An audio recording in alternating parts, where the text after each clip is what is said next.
Record. Oh yeah, I'm not recording.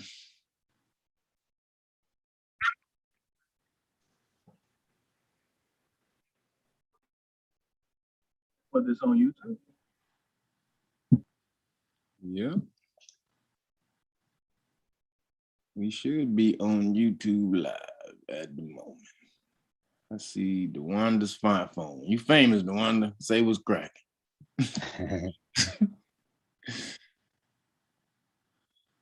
All right.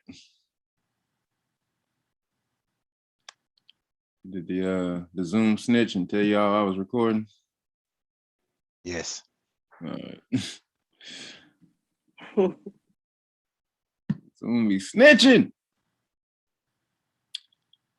All right, let me see if we went over these last week.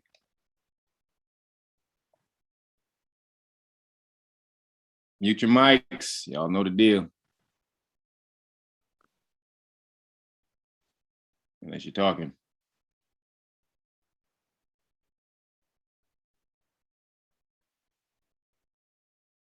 Wait a minute. What? There's no volume.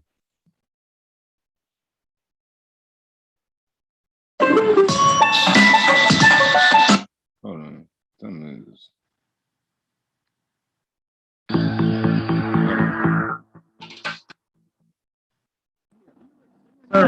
Did we see this last week?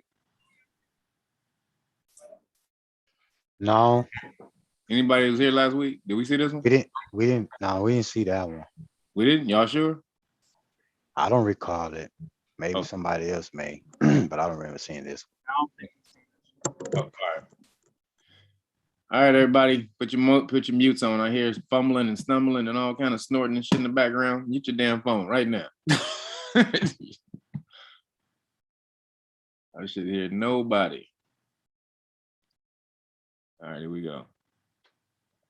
First Amendment, recording traffic stops and obstructing, is brought to us by O'Shea Jackson's channel. Be sure to check out the description below and give them the credit that they deserve. In bot, O'Shea Jackson, that's Ice Cube. Hold up. That's Ice Cube. Yeah, that's correct. O'Shea Jackson. He just chose that name because he an Ice Cube fan. That's what he had. What'd you say? All right, never mind.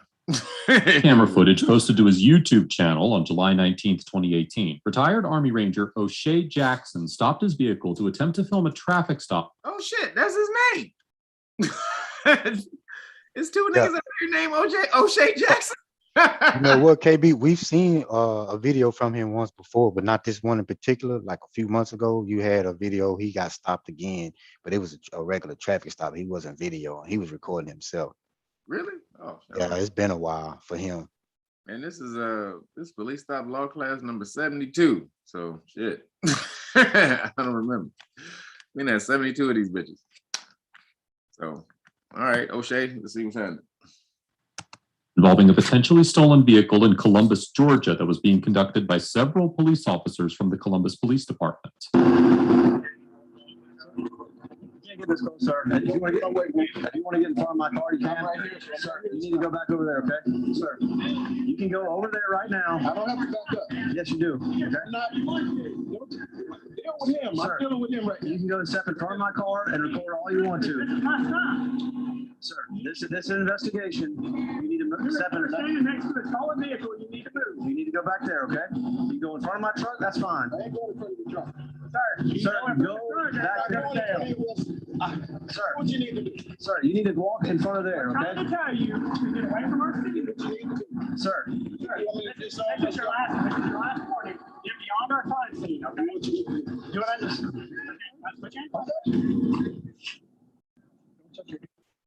If that's supposed to be an active crime scene, what's supposed to happen? What's supposed to be up? Tape, police tape around the area that they don't want to be on. Supposed to be yellow tape up.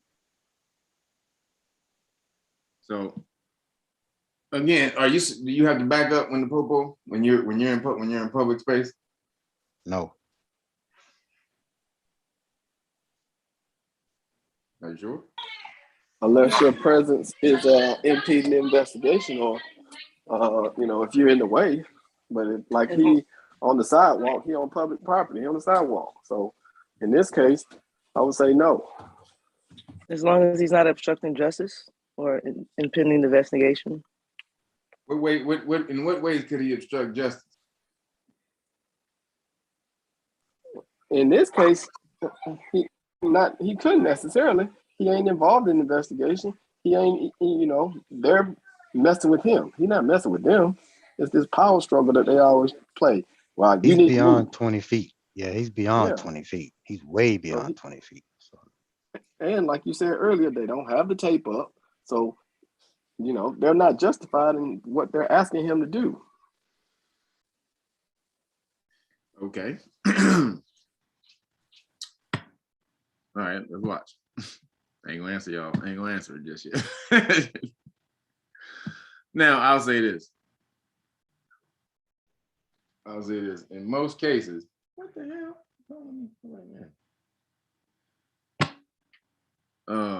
In most cases,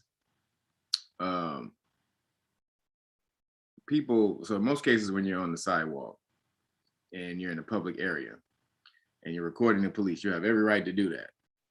And as long as you're at least a good distance away where you can't do any damage to the police, then you're in a safe distance. They can't charge you with obstruction. But in certain states, they may have certain obstruction laws where the language is conducive to police officers being able to tell you to back up. Like if your presence impedes an investigation, if it takes the officer's attention from an investigation, what is it? What's the word I'm looking for? Man, I'm blowing a blank on this word.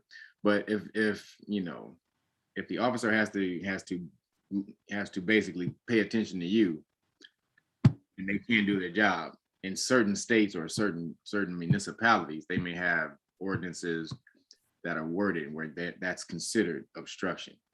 So that's why y'all got to be careful in certain cases, like California, again, there is no obstruction. There is no, you have to be a certain distance away from the police officer, none of that. So if the police officer tells you to back up, there's no law backing that up, but they say that they get to tell you where to back up from. Now, there may be something like that in your state. Most cases it's not, but you always want to make sure. Gave you multiple warnings. Robert Evans for safety. You have any weapons on you? You have any weapons on you? No.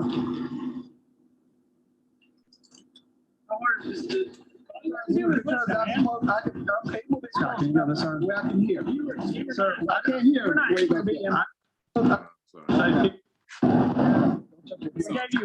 did you see that? What is he grabbing? His gun. He got a gun. He has a firearm. So, could he be considered obstructing the police, being that close? Depending on that state's laws, according to the guns, yep. Mm-hmm. Say that again? They could. Go ahead, Trustee. I would say they could, make the claim that they fear for their safety if he has a gun and he's that close. So they could, again, depending on the political jurisdiction, say, hey, he is obstruction. Okay. When somebody is standing by you, even if they are legally armed or lawfully armed, you still don't think you may be worried if you don't know that person and they got a gun standing behind you? Yeah, I can see. Yeah, I can see that. I don't know you. You just rolled up here out of nowhere, just started and broke out with a camera and a gun and start filming. I don't know what the hell you about right now. So, of course, the police officers have a right to be worried about somebody standing behind them with a gun. So is what I'm saying. You always gotta be reasonable about what you're talking about. Like a lot of people try to act like the police have no reason to do anything. like this nigga good, they didn't have to do that shit at all. Like nigga, that nigga, I know he just killed 3 niggas and he robbed the bank and motherfucker, and he was raping this girl. But nigga, why you had to stomp that nigga like that?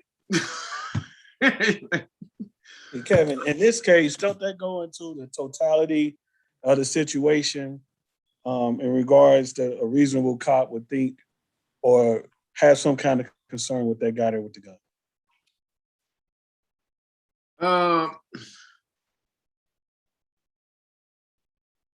It's gonna more so depend on the state law. Because like I said, in California, he'd be fine. He'd be fine in California. California Penal Code 148G says you can record the police all damn day in their duty as long as you're not fucking with them.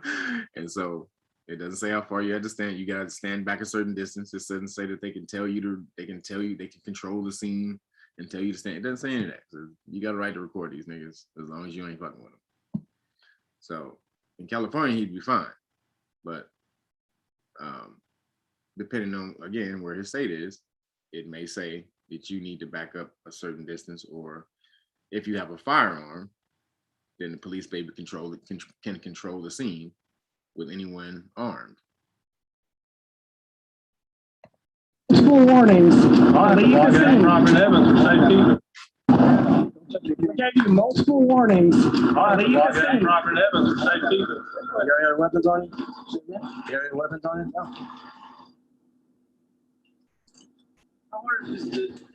Can you go this side? I can hear. Sir, I can't hear. I asked you to step in front of this. Is the crime scene right now, okay? Like I said, I tried to move. Is that ain't good enough? Then I told you to step in front of my truck. We're next to a stolen vehicle. Okay, the man with the firearm is not listening.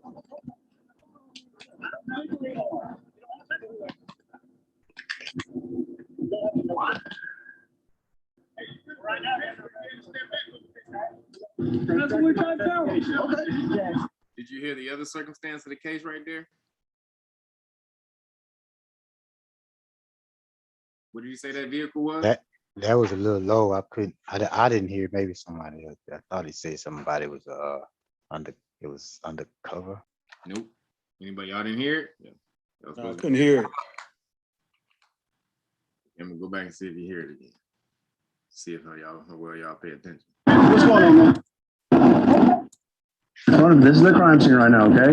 Like I said, I tried to move. That ain't good enough. Then I told you to step in front of my truck. We're next to a stolen vehicle. Okay, the man with the firearm is not listening.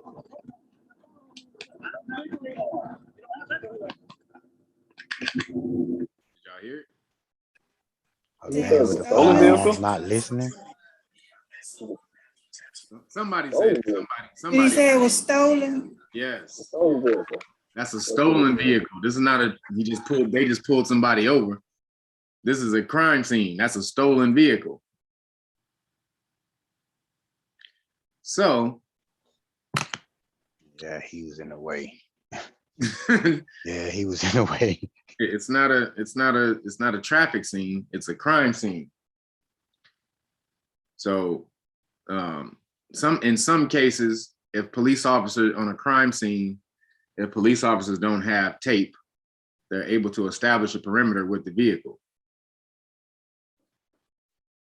So just so y'all aware, so y'all be like, man, you don't got crime tape all around. Sometimes on the crime scene, they may be able, again, depending on where you are, they may be able to establish a perimeter with their vehicles. So that's what he was telling them. Go and stand in front of my vehicle. This is a crime scene. Go stand in front of my vehicle. You can stand up there. But again, sometimes they'll do this shit. They'll park their vehicles far apart. So you got to be very wary about that. And be like, because them niggas will park 23 blocks down the street and shit. And like, oh, this is our crime scene. 3 whole blocks. No. So you still got to be worried about that. You're supposed to be able to be in enough, close enough where you're able to hear, which is what he was saying. He was like, yo, I got to be able to hear.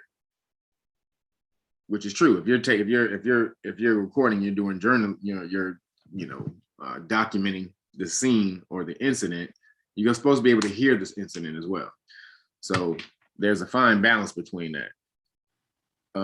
Where the police officer's car was, it doesn't seem like that would have been too far out of the way for his, because microphones are very sensitive. They pick up. However, it was a far distance, so I kind of see his point. It was kind of out of the way. However, this is not a regular traffic scene. This is a crime scene. You literally just stepped in the middle. It's kind of like walking over the tape when niggas investigating the dead body. Just walked up in there like, hey, what y'all niggas got going over there? Nigga, hey, what's that? Huh? What's that on that body right there? It's kind of like what he did. So, not knowing the situation, not knowing that was a stolen vehicle. So here we go. That's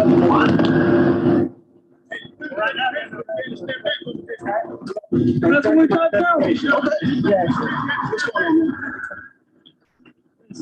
I'm just filming. That's all I'm doing. If you want to say, and I said you could film from back there. I'm also supposed to be able to hear what I'm recording. Mr. Jackson explains that he didn't step back as far as the officers asked him to because he is supposed to be able to hear what he is recording. In addition to establishing a First Amendment right to film the police in public in the performance of their duties, courts have also recognized a right to capture audio recordings of such interactions as part of the constitutional protections afforded to news gathering activities. In the 1972 case of Brandsburg versus Hayes, the Supreme Court held that news gathering was protected by the First Amendment because, quote, without some protection for seeking out the new, freedom of the press could be eviscerated. However, the court clarified that, quote, it is clear that the First Amendment does not invalidate every incidental burdening of the press that may result from the enforcement of civil or criminal statutes of general applicability. The court has emphasized that the publisher of a newspaper has no special immunity from the application of general laws. Newsmen have no constitutional right of access to the scenes of crime or disaster when the general public is excluded. In more recent decisions, courts have held that the First Amendment protections that the Supreme Court has recognized for news gathering in general also apply to collecting audio footage of the police. For example, in the 2020 case of Project Veritas Action Fund versus Rollins, the First Circuit held that, quote, the First Amendment imposes at least some restrictions on the government's authority to bar the audio recording of police officers while they are discharging their official duties in public spaces. A citizen's audio recording of on-duty police officers' treatment of civilians in public spaces while carrying out their official duties, even when conducted without an officer's knowledge, can constitute news gathering every bit as much as a credentialed reporter's after-the-fact efforts to ascertain what had transpired. Several other circuit courts have reached the same conclusion and recognized the right to record the police in public, such as the Third Circuit in the 2017 case of Fields versus City of Philadelphia, where the court held that, quote, under the First Amendment's right of access to information, the public has the commensurate right to record, photograph, film, or audio record police officers conducting official police activity in public areas. Importantly, the 11th Circuit, which includes Georgia, also recognized the First Amendment right to record the police in its 2000 decision in the case of Smith versus City of Cumming, concluding that the plaintiffs in a Section 1983 claim, quote, had a First Amendment right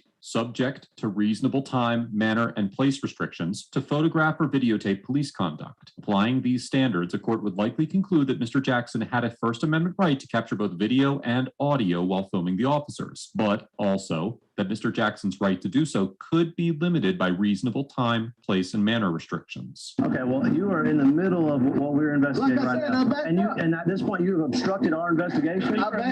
No, I told you to get in front over there multiple times. I backed up. I don't care. Do what you do.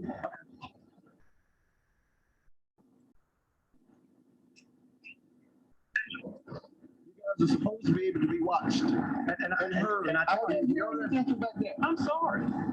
So that's the bottom line. Bottom line. I know what the law is. Hey, Damien or Jacob, can y'all? So did y'all hear him just mention Glick? Did y'all hear him say that? Yes. So Glick, we went over that last week. What case is that? Y'all remember?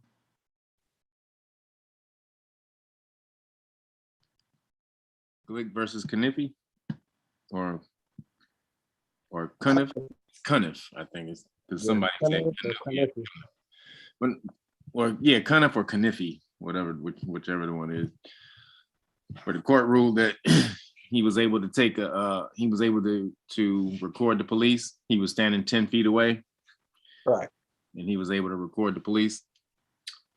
So real quick, I'm gonna say shout out to Dev Woos. Appreciate the super chat, bro. In answer to your question about the mandates in Canada, I have no idea. Canada's Canadian law, you're in a Commonwealth, you're still under British kind of. So I don't know if your laws are similar, but I know our laws are similar to British law. So if your laws are similar to those laws, then the legal system may be the same. But our religious mandate exemption comes from a Supreme Court ruling. So I don't know if you have that same type of ruling in your country, but our country ruled in 1964, civil rights movement, no religious discrimination, as well as, you know, racial discrimination and all the other shit. So I don't know if it works for yours. You would have to do that research and see if there's been a similar case ruled upon as far as religious protection in your country. But thanks for the super chat, bro. But what were you saying, man? Before I jumped in. Yo, who was I talking to before I mentioned? I gave a shout out to Dev. Oh, about Cunniff and Glick. Yeah. So so in that case, he mentioned that case, but why is that case not? It doesn't apply to everyone. It's not applicable in this case because he's in Circuit 11, and that case comes from Circuit 1. Right. He's in Circuit what though? He's in Circuit 11 because he's in Georgia. That's Circuit 11. Right. So, even though that case has been ruled on and it may influence the courts in your state or in your district or circuit, it's not mandatory for them to take that into account. So when he's saying Glick versus Cunniff or whatever, they may not even know about that. Like especially yes, it's not in there. It's not a ruling in their circuit, in their jurisdiction, so they wouldn't even know about that. Over here, because we got two different things going on. So just so y'all know, though, that case y'all, you should read that case. That case is crazy because dude was just recording. He just saw the police recording in the park, and he saw the police trying to arrest somebody in the park, and he started recording. Just pulled out his phone, started recording, and they went over to him and hemmed him up. And they charged him with man, what is it? Wiretapping. They charged this nigga with wiretapping because he was filming the police. And then some other crazy shit like wiretapping and some other crazy ass crimes for just standing there and filming the police, which is insane. But so they ruled, obviously he won. Because as soon as he got to court, it was unanimous. They were like, nigga, y'all crazy. Wiretapping? This nigga's right in your face. He's right here out there in the open. How's he tapping? You see him recording you. What is he tapping? Wow. Like, y'all niggas is crazy. Get out of here with that bullshit. So yeah, they kicked that down quick. They probably laughed when they read it in the chambers. They probably laughed at him like, is this nigga serious? All right, we got to go back there. Put your straight face on. Put your straight face on, everybody. We got to go out there and rule on this. All right. They go back there. All right. Sir, this is an injustice to society. Why them niggas laughing in the back like, this nigga is crazy. Nigga, wiretapping? Are you insane? But I'll look back. All right. When you were right next to him. Hey, Damien or Jacob, can y'all come over here? Because we got two different things going on. What do you call when you were right next to him? When you said it was a stolen car, when you said it was a stolen car, I wasn't close to him. When you said it was a stolen car, then I said I will back up. You were right. You came up right behind me. I asked you to step in front of my vehicle. I said I'm not stepping in front of your vehicle. And you have obstructed our investigation. Just this stuff goes up to the cloud, so if you just the video. Sir, we have videos everywhere here. We're not worried about that, okay? Like I said, when you said it was a stolen car, I did back up a little bit further. And I already told you multiple times. I said and told you. I'm sorry about that. I'm able to record you guys, and I must be. You can record all you want to. I'm saying I asked you to step in front of there. Do what you need to do. Okay. Well, I asked you multiple times, and you didn't do it at all. Okay. What are you talking about? Okay, we're gonna, sir, is that the camera? I'm good.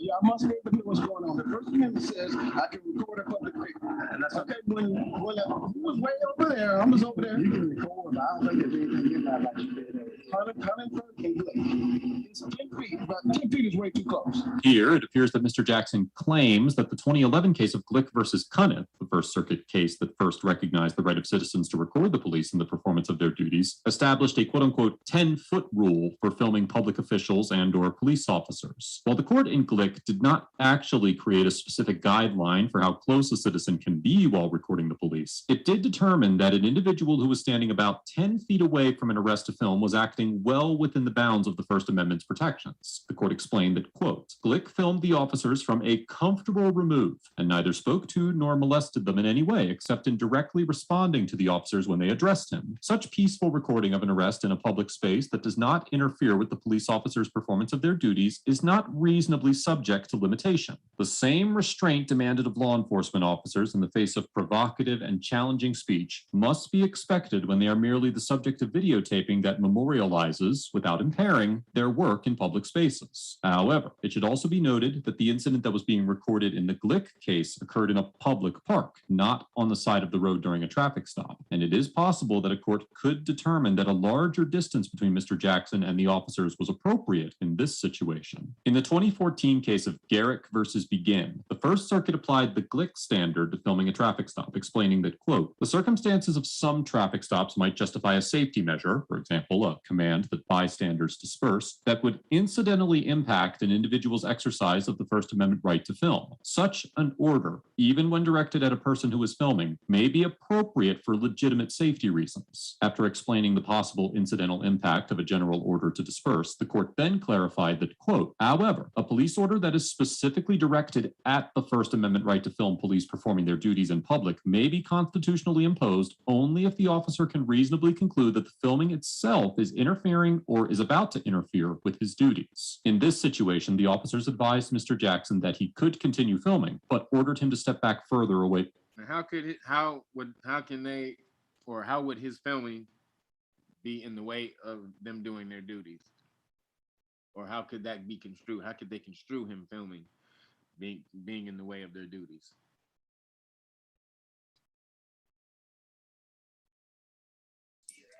They doing something wrong, he caught them. No, so I'm saying, how can they say, so if he comes in and he's filming, being able to apply the standards we just saw right there, they can tell them to move if they feel that him filming is getting in the way of them doing their duties. So I'm saying, how would they say what he's doing is interfering with their duties? How would they be able to say that? By him having that gun, it was distracting him. There you go. Bam. By him having that gun. Right there. That boom. Right there, he killed his own game. You killed your own game. You trying to flex and show up. You didn't have, why are you showing up to the police thing with the weapon? Why are you doing that? You ain't gonna shoot out. You ain't gonna have a shootout with the popo. He know that. That's just for show. To show that you can carry a gun around popo and them not mess with you. That's all that's for. Is he the ranger or that guy right there, that other guy? Him. He's the ranger. Oh, okay. The brother. That's why he got a gun. Yeah. But so you know what I'm saying? He's trying to flex a little bit. He could have showed up to that scene without the weapon. But again, he didn't know it was a stolen car. He probably heard the call on the wire that it was a traffic stop nearby, and he went there. But when they alerted him to the fact that it was a crime scene, it was a stolen car, and they told him to back up behind the police car.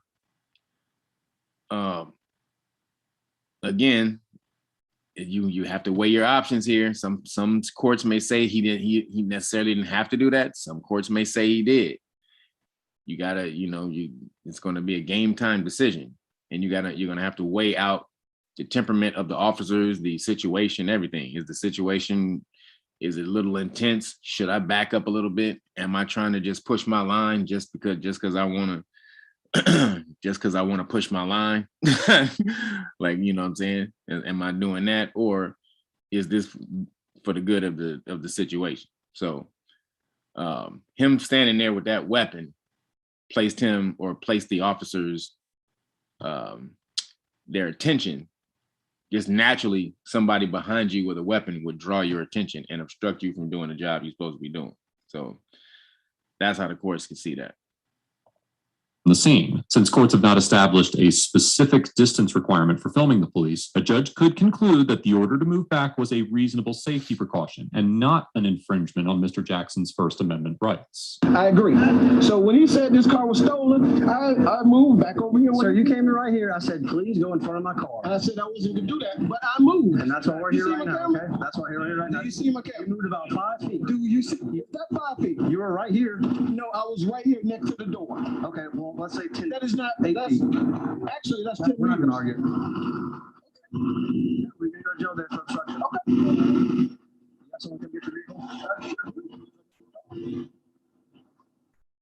And you have your phone on your person? No, it's my car. You know their number? Yes. Should we call from my phone? Sure. Okay. Michael, can I put him in your car until we get one of our guys? Is it 5 cop cars there for a stolen car? That's 5 cop cars there. Holy shit. How many damn cops do it take to do with a stolen vehicle? He probably came for him later. Oh, maybe. Came just to see what was going on. Probably. That's probably, yeah, they hear it on the wire and they pull, a lot of times they do. They pull over. But that's crazy. 5 cop cars. You're not taking, we just got another transport on the way.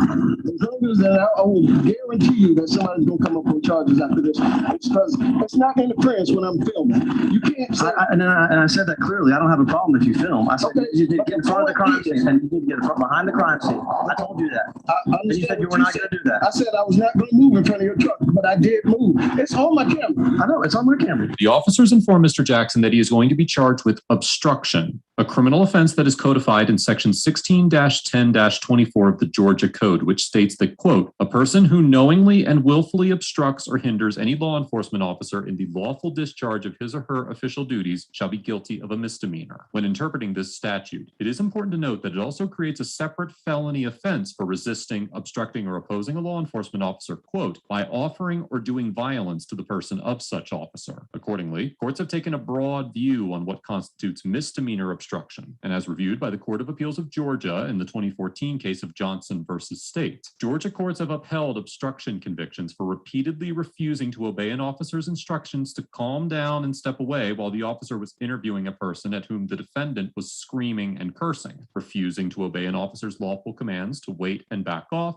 yelling and behaving confrontationally in combination with a refusal to sit down and remain in one place, and refusing to leave a home that was not the defendant's residence during a police investigation. investigation. Additionally, in the 2017 case of Levis versus State, the Supreme Court of Georgia determined that there was sufficient evidence to support multiple convictions of obstruction against an individual for deliberately and intentionally disobeying an officer's lawful command to put away her cell phone, stop walking toward him, and show him her hands. Therefore, it is entirely possible that Mr. Jackson could be convicted of obstruction for failing to comply with the officer's orders to move further back to film if a court concluded that the orders were lawful. However, if the officers had simply ordered him to stop filming and he refused, he could only be convicted if the filming itself was interfering with the investigation. Okay, absolutely. Okay, well then we're clear on that. We're clear on that I told you multiple times to get behind my truck, away from the I crime said I scene. wasn't gonna get behind the truck. Is it still on the camera?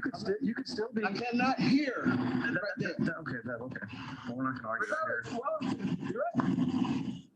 As a result of this encounter, Mr. Jackson was arrested and charged with obstruction. Mr. Jackson stated that he represented himself in court and that although he lost the case, the judge never told him that he was guilty. He was not assessed fines or court costs, and he was only required to do a few hours of community service. So how does that work? Wow. How does that work? It don't work. So he wasn't guilty, but he lost.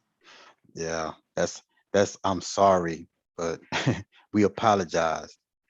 Well, they ain't apologizing about making you do community service. That's not an apology. Making you a slave ain't no apology. Trust me. That is no apology. However, though, they tried to go as light as possible on him for the lawsuit in case he comes back with a lawsuit.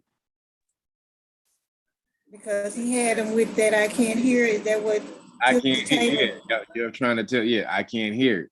You're trying to move me out of the, so he can, by law, he's supposed to be able to hear whatever he's recording. So again, police officers will park, and if they're trying to create a car perimeter, they'll park their cars far apart and try to tell you to get at the front or the end of the car perimeter, which, that's a tactic now. So you don't have to be, you don't have to be that far away from the scene. You just need to be far enough away to where you're not interfering with the police officer's duties. But if you have a gun, if you have a weapon, if you try to show up to a police officer's a police scene and you have a weapon on you, just know you're going to create an extra,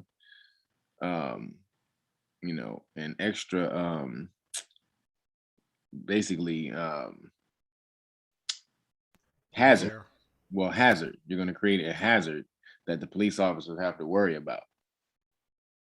An undue hazard, really, because if you're showing up to record at a police incident, why are you taking the gun? You're not going to get in a shootout with the popo. That ain't happening. That's not going to happen.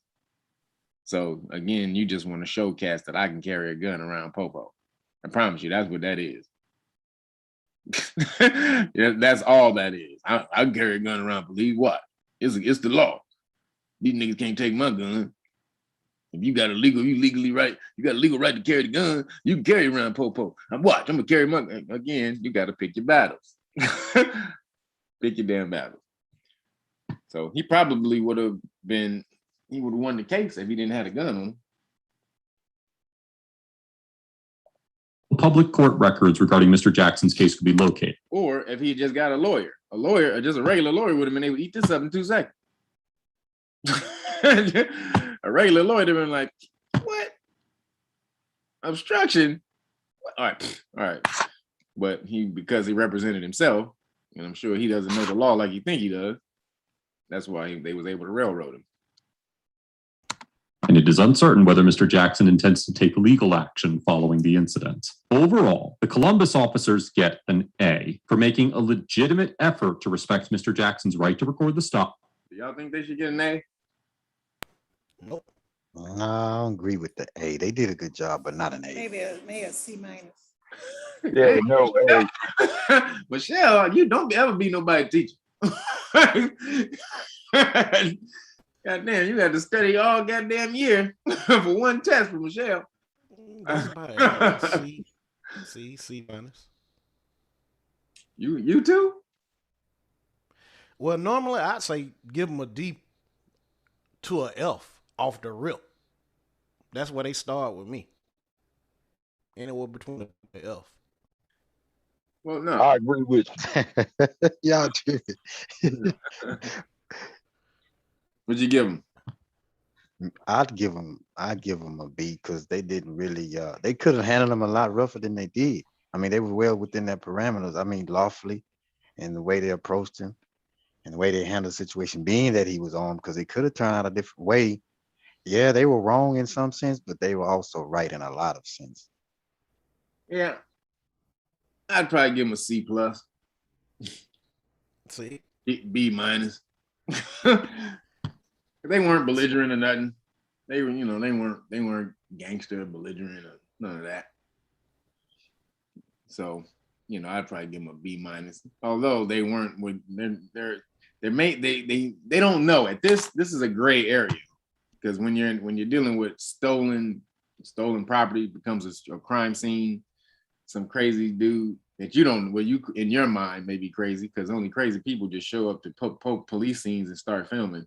And so he just shows up to the police scene and just start filming with a gun on his hip. So you don't, when you in those situations, you don't know what this dude may be doing. So you might even, you got to put yourself in the shoes sometime. If you're the popo and you're doing this, you may want to create a safe enough space to where, you feel comfortable around this dude. So that's why I said B minus, maybe a C plus. They didn't trip, like other police officers could have. They didn't trip as hard as other police officers could have. But I don't necessarily think they should have arrested him either. Well, being that it's in Georgia, and the fact that they show no resemblance of them being threatened by him being there, even though he had firearm side holster, which is a common occurrence in Georgia a lot. That's why I say they at least a C. Is this your state, Mel? Yeah. Okay. Yeah. This is your people. Yeah, that's up the road away in Columbus. Okay, this is your people. All right. Mm-hmm. You see, they didn't say anything about him having it. They just went over, got it. Yeah, no, they weren't. They didn't even say that about him having it. Nah, they didn't even ask him if he had a license for it. Nah, they didn't trip at all. They didn't. They're used to it. People in Georgia carry guns. I'm like, we just gonna take this, we gonna put it over here. We just gonna take this, grab this, slap it. Yeah, and just to make sure, we're just gonna make sure there's nothing chambered. It's all nonchalant. Around. We're gonna put a clip over here. In California, he'd have been treated like Al Capone. Anywhere on the ground. It would have been SWAT on the scene, snipers in the trees, police reporters and around the barrier. Places like Georgia and helicopters and shit. That's a normal occurrence. Okay, yeah, not in LA. Even though you can carry in LA, but it's so, like, especially for melanated people, if cops see you with it, they gonna be like, nigga, what you doing with this gun, nigga? All right. So, but I want to show y'all a video of why the popo get a little antsy. What are you doing now? That tree over there. What is he? He tried to snatch that man bottle of liquor, but the man jumped in the car, was trying to find him back. He got his hand back. Okay, I see him. Take your hands out your pockets. If you don't stop, so I'm gonna tase you. I'm not playing. Thanks, please tell my family hello. Constitutional rights before they're taken away. Thank you so much for joining us, and if you enjoy our content, please do consider subscribing. Case information. 16, Quincy Smith of the Estill, South Carolina Police Department was responding to a reported attempted theft at a convenience store by Malcolm Orr. 7/15/2016, 29 clear.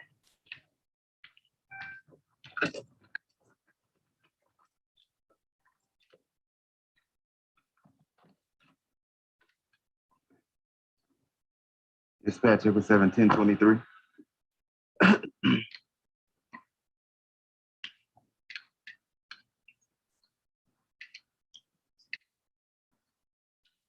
What are you doing, ma'am? What is he doing again? He tried to snatch that man bottle of liquor, but the man jumped in the car, was trying to find out he out. Okay, I see him. Mhm.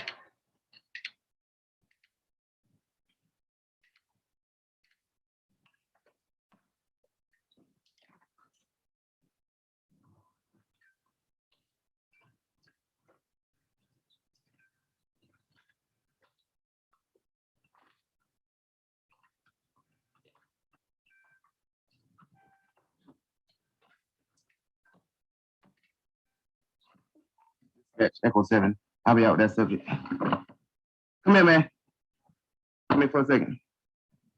Come here. If you don't, you better stop, or I would. Come here. Does the cop have reasonable suspicion?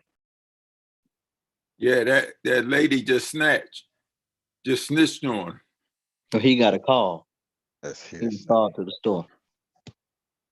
Both of them. What you say, man? She just snitched on him? Is that what you said? That's what I said, brother. Look here, man. If you niggas don't start policing your own goddamn communities, the fuck? This is why you gotta have Caucasian people come in and smash you, because you don't want to police your own goddamn community. So you say he snitched, okay. But he would have got, so basically he has reasonable suspicion and probable cause. So they have a positive ID on this dude. So here we go. Stop, or I would. Come here.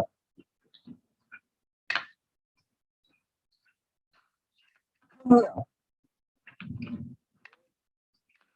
Stop. I'm not.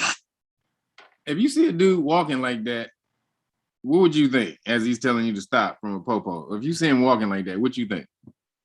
He got a gun because he bucking too hard. He too damn. He too cool and calm, right? Yeah, he's too relaxed. Yeah, with the popo yelling at him, and he just on the phone chilling. Yeah, I agree. So you have to watch Cat's demeanor sometimes. This dude is way too comfortable right now with a popo yelling at him, basically running behind him. Stop! I'm not. Stop! Stop! Take your hands out your pocket. Take your hands out your pocket. If you don't stop, so I'm gonna tase you. I'm not playing with you. Take your hands out your pocket. There are three types of police-citizen encounters: consensual encounters, detainments, and arrests. Detainments occur when a police officer has reasonable, articulable suspicion that an individual has committed a crime, is about to commit a crime, or is committing a crime. An arrest may occur when the officer's reasonable, articulable suspicion evolves into probable cause. Probable cause is a higher standard than RAS and simply requires a reasonable basis for believing that a crime has been committed. In this situation, Officer Smith has more than enough evidence to support both a reasonable, articulable suspicion and probable cause to detain and arrest Mr. Orr. An eyewitness has just informed the officer of the identity of the suspect and gave a detailed description of the alleged criminal act. At that point, the officer did the right thing by investigating the incident further. As soon as the officer calls out to Mr. Orr, the suspect is legally detained and not free to go. Your rights protect you from unreasonable searches and seizures. If people accuse you of stealing something and trying to fight someone over a bottle of liquor, you are now subject to a reasonable search and seizure. Continuing to walk away at this point is a criminal act in and of itself, and the officer is justified to threaten to tase him for not responding and for not stopping. Take your hands out your pocket. Take your hands out your pocket.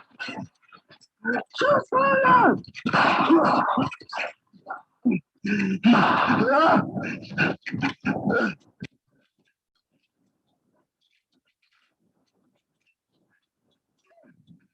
fired!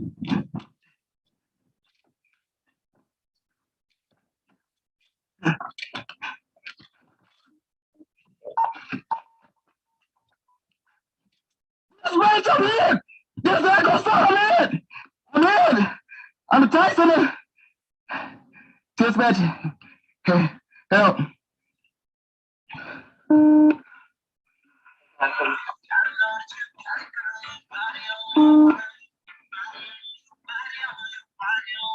Care units dispatch or any available units dispatch respond. Top station. Fire, gunshot fire. On your officer suspect. Dispatch, Echo 7, I'm hit. I'm hit in my neck someplace. Arms are broken. Help me, please. All units 10-3, all units 10-3. Units 1033 at the top station and up. Now, this kind of made me pissed off a little bit because this is a brother shooting another brother. And it turns out that this brother is really a cool brother. The officer, he's really a nice dude. And you do the follow-up and all that stuff. But just even at the end of this, I don't want to watch the rest of the video because shit is kind of, y'all can go watch it. Shit is kind of. I'm sorry, he said his arm was broken. How is his arm get broken? Yeah, shot him in the arm and just shattered your bone. I know he said neck somewhere. Mm-hmm. But a bullet can shatter your bone. Yeah, I saw that one. That one is hard. That one hurt. I remember seeing this one. That the whole video is pretty painful, man. I feel bad. I still feel bad from watching it again. But I feel, man, it's fucked up. Yeah. This is one of them that's fucked up. This was just a police officer who was just doing his job. Literally, Did he make it? Yeah, he made it, but it's fucked up. The police, the ambulance took so long to get there, and he bleeding out. And then a bystander comes over and sees him, and he's like, "Yeah, man, what do you want me to do? I can't do anything. I don't have no CPR or anything." And my man is just leaking from the neck. And somehow his wife found out and got to the scene before the ambulance. How the fuck did your wife show up to the scene before the ambulance? 911 is a joke. Fucking bullshit. And so that was hard to hear because she started going crazy because he leaking. It was just fucked up. And so, you know what I'm saying? And the dude is nice. Like, he's going out as he's dying. He's so damn polite to the people, to the man's trying to help him. He's like almost annoyingly polite. He's just so nice. So that's what made it worse, to see the dude get shot. But homeboy who shot him, they caught him. He got 35 years. They put him up for 35 years. But so I just showed that to say, police, everybody be like, well, when police officers say take your hands out of your pockets.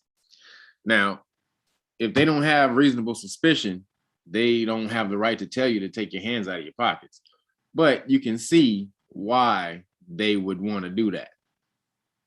They want to do that most of the time because you can literally just pull out and start capping. It takes not even 2 seconds. It takes a split second, not even a second. You see homeboy pulled that gun. You didn't even have to count to one. Boy pulled that gun and shot him. You need to get to a count of one. So, you know, sometimes police officers have the you know, they have the excuse to be on edge when you see stuff like, when you see some shit like that.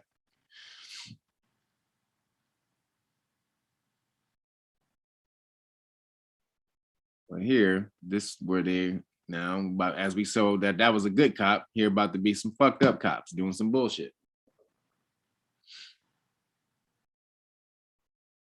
What's your name and your badge number?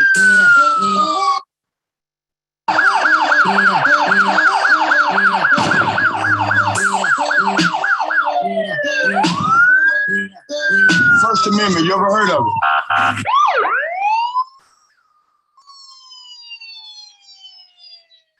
I know I'm not right. Sir. I would like for you to call your wife, sir. I will when I'm done. Get out of the car. Come on, bro. Get out of the car. Get out of the car, bro. Get out of the car. Get out of the car. Listen. Get out of the car. I am a paraplegic, bro. You can hurt me. Get out of the car. You can hurt me, bro. Get out of the car. Get out of the car. What are y'all doing, bro? Dude, you're making this worse. I'm a paraplegic, bro. I'm trying to tell you that I got help getting in the car. Y'all can hurt me. You can hurt me. Get out. I'm a paraplegic. Get out. What's your name again? Clifford Owensby. Owensby? Yes, service on the car for the police. All right, your seatbelt for me. Yeah, I'm out of the car. I can't step out the car, sir. I'm a paraplegic. I got help getting in. Well, I'm up to get up. I got help getting in. Well, I'm up to get up. Excuse me? I'm gonna help you get out. I don't think that's gonna happen, sir. Well, I do, because I'm asking you, but I'm telling you, so it's not. Now, what the fuck does this officer think this dude is supposed to do once he gets out of the car? He can't walk. What you gonna do? Pull him out of the car and lay him on the ground? That makes absolutely no damn sense. You told him to turn the car off, so he's not gonna drive away. He can't drive away now because he just turned the car off. Now you tell him to get out of the car. What is the reason for you telling a crippled person, or excuse me, just a person who a paraplegic, to get out of the car? That's just you on some ego shit. That's him on some ego shit. This is a hood nigga, and I can treat hood niggas like this. No matter if no matter if you're paralyzed or not. Can I ask you what's the problem? I can never see them doing this to any Caucasian dude. Pulling out a paraplegic Caucasian dude out of their car. First of all, telling them to step out of the car. How the hell do I step out of the car? You dumbass. You a fucking idiot. Step out of the car. At that point, he should start laughing at me. He should have broke down and started laughing. Did you just say step out of the car? Is this a camera show? What a hidden camera? What a hidden camera. Got a question too, man. Okay, I'm reading this up here. I've read this up here. And they're talking about due to his history, they're gonna call it drug detection.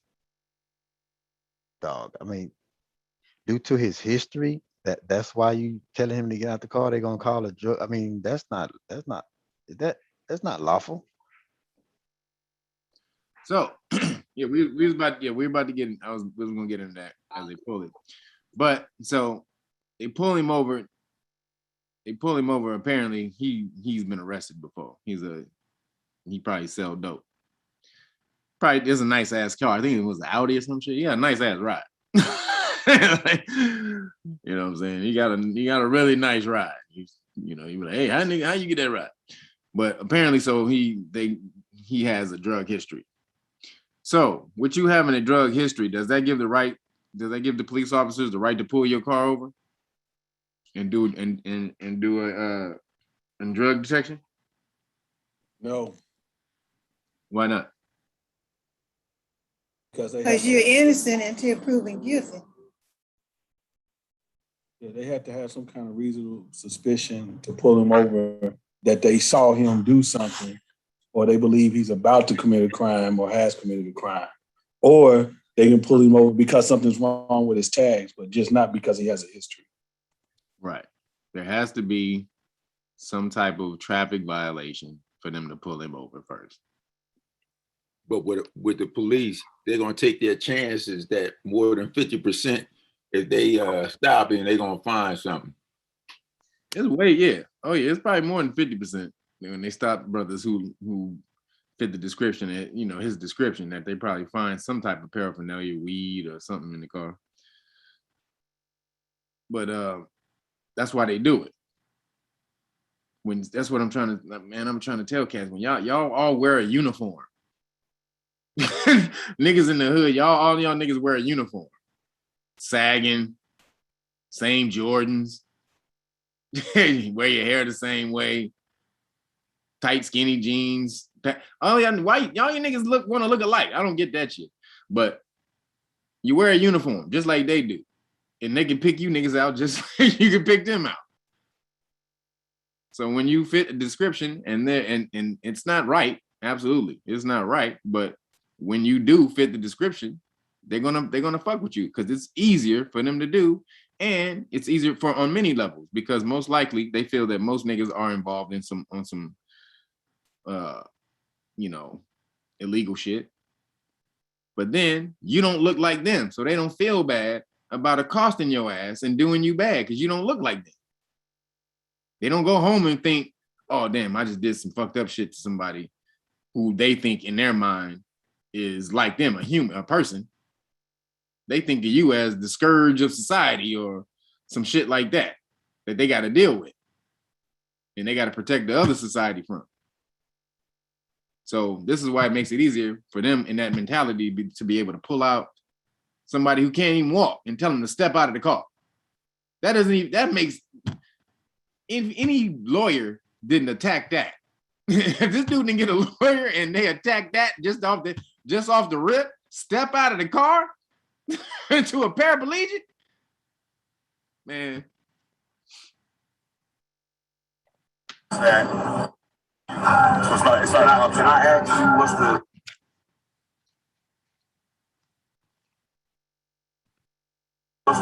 the problem? And the problem is that.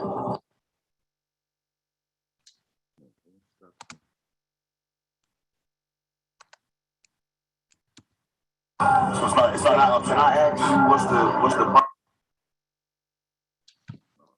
A dog, you're free around the car. You have to be out of the car. I can't get out of the vehicle, sir. Sir, I'm going to assist you out of the vehicle. As some dog, you're free around the car. You have to be out of the car. But I'm telling you, so it's not. And the problem is that because your history, I'm at the dog, you're free around the car. You have to be out of the car. I can't get out of the vehicle, sir. Sir, I'm going to assist you out of the vehicle. As someone else, no, you're not. No, you're not. You're not going to touch me. You're definitely not about to touch me. And I'm about to go. So if you get stopped for another traffic violation, say if you get stopped for not signaling while turning or running a stop sign or whatever it may be, it's an actual lawful stop. Do they have the right? So if they run your history and it comes up that you were convicted of drugs in the past, does that give them a right to call the drug dogs out now? You've been stopped leaving. You've been stopped lawfully. No. No. No. Why not? Because your history has nothing to do with the stop in that moment. So it would be like you saying 20 years ago, you know, you the drug kingpin, but for the last 20 years, you've been legit. But they say, oh, well, you know, we think you might be still selling drugs. What that got to do if I ran a stop sign? Nothing. So it has no bearing on this stop. Yeah, Rodriguez versus United States says that if you've been stopped for a traffic violation, they cannot call out a drug detection. There you go. Rodriguez versus, thank you. So I knew somebody was gonna pull the damn thing. Rodriguez versus United States. That's why they can't do that. Damn. Absolutely not. And get somebody on the line because it will be if you put your hands on me for no reason, bro. Well, the reason is that you're definitely not about to touch me, and I'm about to go ahead and get somebody. It will be a lawsuit if you put your hands on me for no reason, bro. Well, the reason is that I'm actually no. We ain't gonna go there. We about to get some people here that's about to witness what's going on. That's right. You gotta step out. I cannot step out. I'm a paraplegic. I cannot. I'm a paraplegic, sir. Come on, bro. It's another car. I cannot step out of the car. I cannot step out of the situation last night. Now, what should he have been doing? Recording them. Recording. He should have been recording. he should have been recorded. Why should he have been recorded? So that he can have his own evidence against the assault and the verbal message that's what I'm trying to say. He asserted him that he was a paraplegic and he can't step out. So he doesn't have his own proof, because now he has to try to use their video and recording. Right. May not get it. Right. He may not get it. But also, what's the other reason? That's the second reason. What's the first reason? He should be recording. That's part of that reason goes into the first reason. Show his rights being violated. Yeah. But yeah. What else? I don't have an So they answer can't on try. that. So they can't say that he did something that he didn't. True. But not I have a necessarily. question. For his safety. Wait, hold on. Okay. Wait, hold on, Michelle. Let me get the answer first for you. Ask me a question. What's the answer? Oh, he should be quiet. Well, you said the question was why should he be recording, right, Karen? Yeah. I think as we've talked about in other videos is that when they do violate your rights, and people win, it's because they recorded themselves. As somebody has already said, they might edit the video, it might take too long, they might submit it the wrong way, so you can never get it. But when it comes to them violating your rights, you have your own documentation, so it's you can present it. So you're not waiting on them. So it helps you. Most people that win, I thought you said 70% of the people that win when they violate your rights is because they got their own video. 70%, like 90%. Okay, so I knew it was up there. But that's most of it. The other reason is because it halts the police officer's aggression. The reason he feels empowered to do this against this nigga is because there's no one there recording. The only and that's why he said, hold on, I'm about to have somebody come out here. He did say that. But he could have, I'm about to have somebody come out here, but you should have been recording. There's no law to say you can't record him while he's doing that. Because if you start recording, then he gonna get some act right. Because that video he can't just take and destroy or put up in the archive, in the police archive that take all kind of time for them to get to. And then if they don't if there's no report on this video, then that video gets marked for deletion. So, and then also they hide the footage. They know how to hide the footage under different names. When they submit the footage, they'll put it under, regular Terry stop or some shit like that, where it doesn't come up, is miscategorized. So this dude feels empowered because the only video of him beating your ass right now is his video that he got control of. That was Jason said. Jason in his message, he said that they'll bury the footage and or edit it. That was Jason's answer. When you say that? No, he typed it in the message. He answered, but he typed it. He typed it. I'm like, yeah. No, y'all just answering because he probably can't speak it. He types in his answers a lot. You and Jason on some telepathy shit? I ain't that poppy yet. All right, here we go. You can get out of the car. You got in the car. Hello. Hey, bro. You come down the street to Ferguson and Grand. The police just pulled me over and they're trying to make me get out the car. And I'm telling them I'm a paraplegic. I can't get out the car without no help and shit. And these motherfuckers, they also just come down the street, bring some people with cameras. Come down the street, come bring cameras and bring somebody so they can witness what's going on. All right, come on. Time to get out of the car. I'm not getting out. I just told you I'm a paraplegic. I cannot get out. I do not want to have to. I do not have to. Can you call your white shirt, please? I will. If you pull me out of here, you better expect. Here's the thing. I'm gonna pull you out and then I'll call a white shirt. Because you're getting out of the car. That's not an option. You're getting out of this car. So you can cooperate and get out of the car, or I'll drag you out of the car. Do you see your two options here? I would like for you to call your white shirt. How does this make any goddamn sense? What do you want me to crawl out of the goddamn window, fool? Man, you can hear in that dude's voice, he's a dick. He's on some power trip bullshit. He got the other officer there watching him. seeing if, seeing if his word, if he's gonna follow through and get it done. This is a lot of the shit that why these officers do it too. They have other officers there that they're playing a role for. That they don't want their other officers to think that they some punk ass bitches. So I'm gonna flex my line. I'm gonna push my shit right now. See, that was kind of my question. By him being a paraplegic, by him driving, should he have some kind of other equipment or somebody else with him or some kind of paperwork just for a case like this? What do you mean? Okay, he got stopped. If he get out, he can't stand up. So should he have some kind of equipment, a walker or a wheelchair, or his car be specialized? Probably does. His car probably is. I think whatever that is right there. That's just his handicap sticker. Placard. Say it again.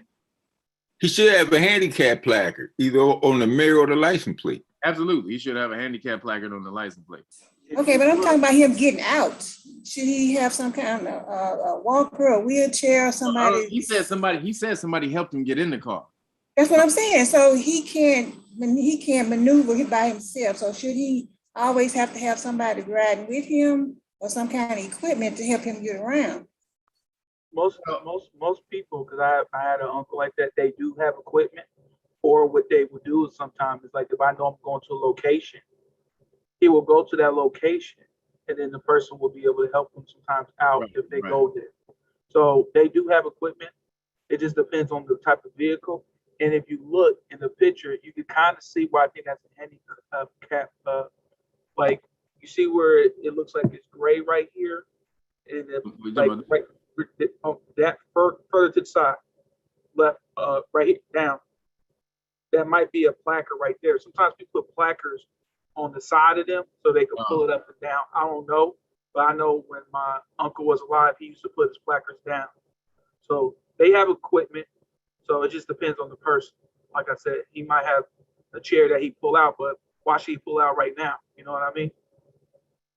Well, they're asking him to get out. That's why he needs something to support him when he do get out.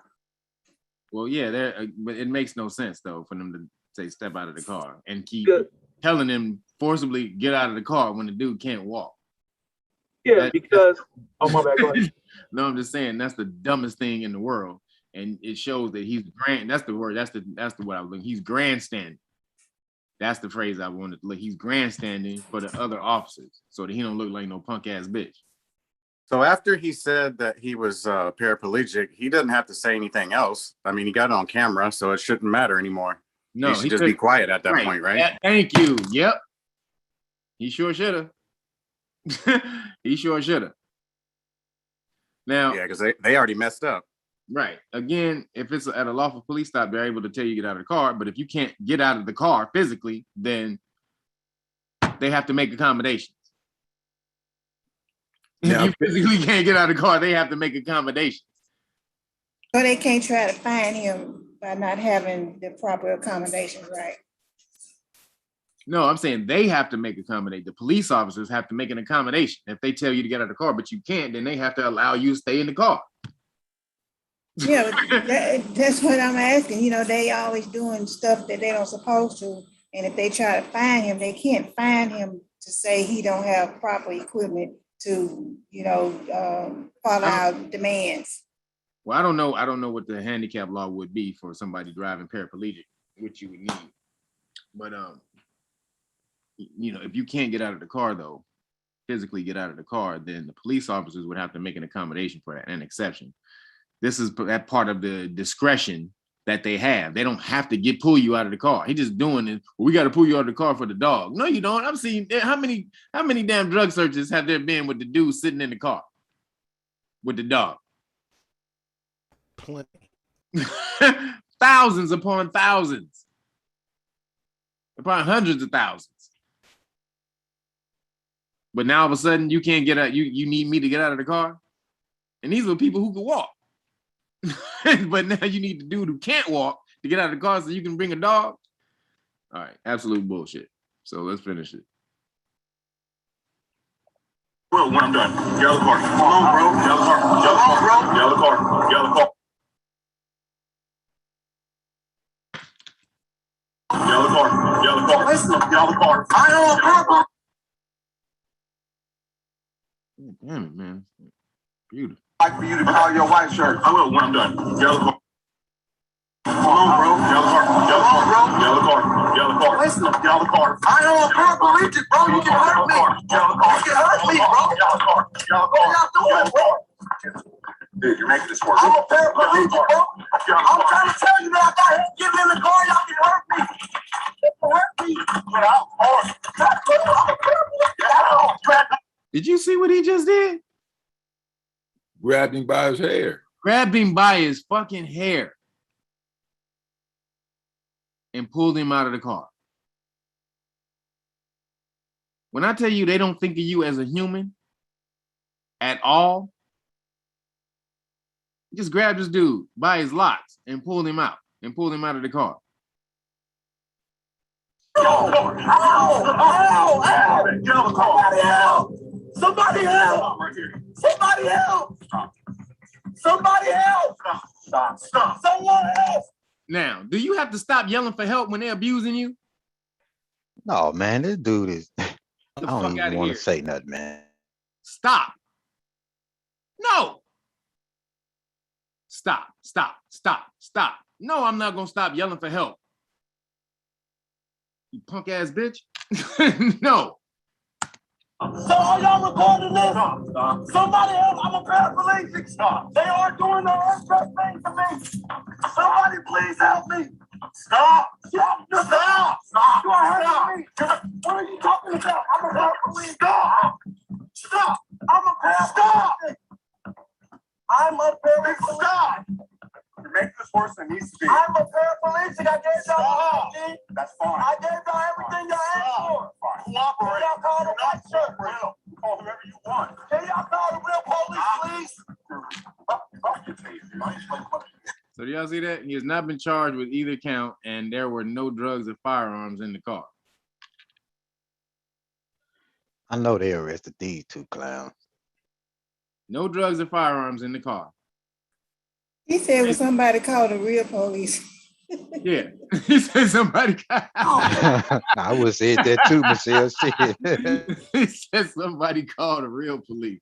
That's hilarious. I'll call the real police, please. Somebody call the real police. Ow.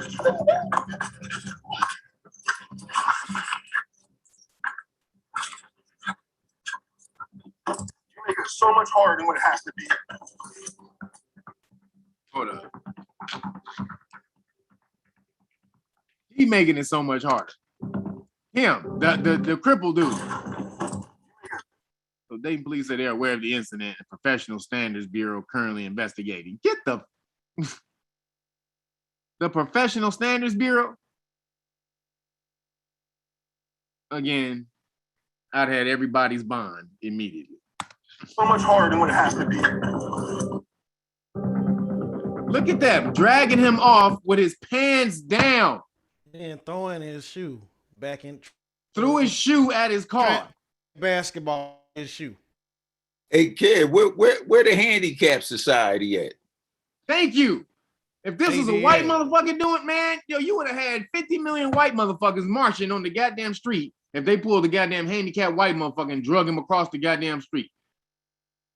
You could not, man, you would not be able to see this enough. In every goddamn station. Again, here we go. This is the police officers. They have done something just atrocious to an American citizen. I cannot believe what we're seeing here, Jim. Can you just go to the footage again, Jim? I'm just so appalled, Jim. I just. I'm just so appalled. I can't. Karen, please show the footage, Karen. Commercial. Damn it. I can't even do it. Look at this bullshit. He got a nice car though. What he roll? He rolling the whippy. he got a nice car for somebody handicapped. Watch out, vehicle on shoulder ahead. Nice Jordans.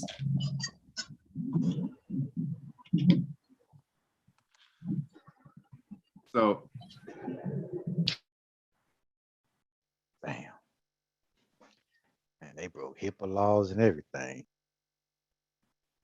That's absolutely ridiculous. His help show didn't show up quick enough. Dude, he should have a trillion lawyers on this. When he said, I'm gonna sue y'all, he should have went right to the lawyer immediately. Like niggas be talking that bullshit. All right. Follow through on them lawsuits. Cats are getting paid all day. Did y'all hear about the dude that worked for Tesla? Introduce one crypto IRA platform in America. We allow. Damn, man, this thing always doing that. What's your name and your badge number? Hey, sir, stay over there for me, please. Huh? Finish what you were saying. I ain't hear about the dude from Tesla. Talking about the brother, right? Yeah, brother, he sued Tesla and got 137 million. What did he sue him for? Racial discrimination. What happened? He was an elevator dude. And they used to talk crazy shit and at Tesla, racial shit. And he was in the elevator, used to demean him and shit, talk crazy racial stuff. So he sued, got 137 million. How long did it take? 37 million. I don't know, not that long. They said that it was causing him to lose hair and he was losing weight because all the stress he was hearing. And it's like they didn't take into consideration he was there, so they would just talk around him. Yeah. Act like this nigga wasn't even there. That's how white people used to do back in the 20s with porters, when brothers were porters on the trains, early 1900s. They would just talk regular like niggas didn't know shit. That's how what's your boy? The real estate boy learned the game. No. Huh? The real estate boy learned the game from that, right? No, I'm talking about the writer. The dude who wrote Nature Knows No Color Line. Oh, okay. I can't think of it. David McRitchie. No, that's David McRitchie. A.J. Rogers. Yeah, J.A. Rogers. My bad. So J.A. Rogers was a Pullman porter back in the day, and while he was a writer for a newspaper, so he would go on the train and be cleaning up around all these rich ass white people who be spilling the beans because they thought niggas was stupid. And so they just be talking all this damn stuff, this racial stuff, business, all this stuff. He was just sucking up all this damn knowledge. He'd go back to the back. He had a little notepad and he'd be jotting down in the back everything they were saying. Then he would go back to the front, sweep some more. They talk some more. He go to the back, jot it down and jot it down. So he was just snatching all the knowledge because they, again, in their arrogance, they thought that niggas were stupid. Wait, yeah. So you mean it? Oh my God! Have you read his the from Superman to Man? No, I haven't read that one. Okay, it's a little book. It's not that big, but it's about a brother being what you just said, and now that makes sense to me because he was really that, and it's about that interaction with a white dude and other people while he's doing that job. And I was like, why did he write this? I was like, this is interesting. But now it makes sense to me. Yeah, man. So again, your arrogance will defeat you. Here we go. If you want to interject yourself, then I need to see your identification. Go ahead and show that.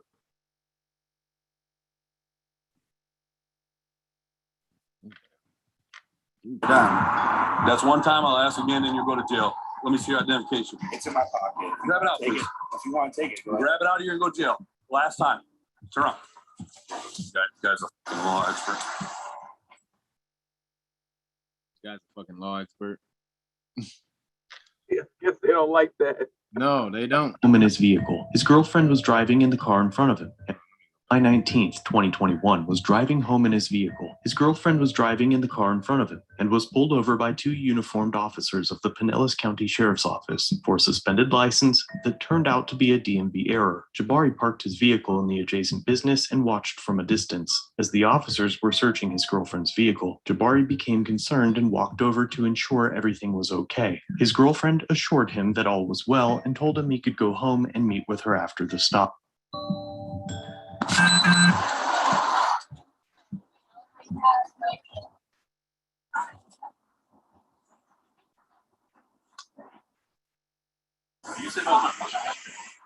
you doing? You come back here.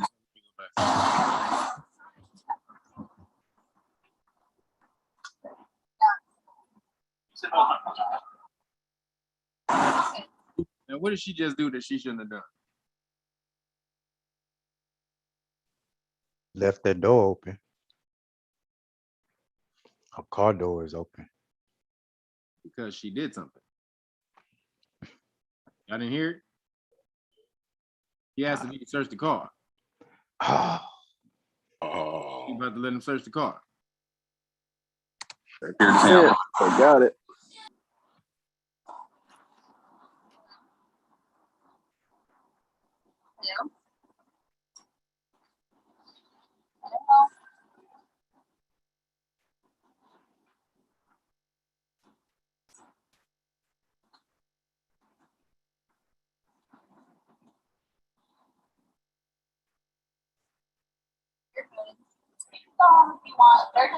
They want to get this. Hey, sir, stay over there for me, please. Okay.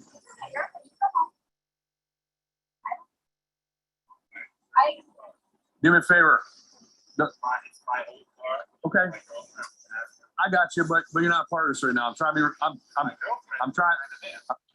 So, if you know somebody, even if you don't know somebody, do you have a right to walk up and talk to somebody involved in a traffic stop? Yeah. Why?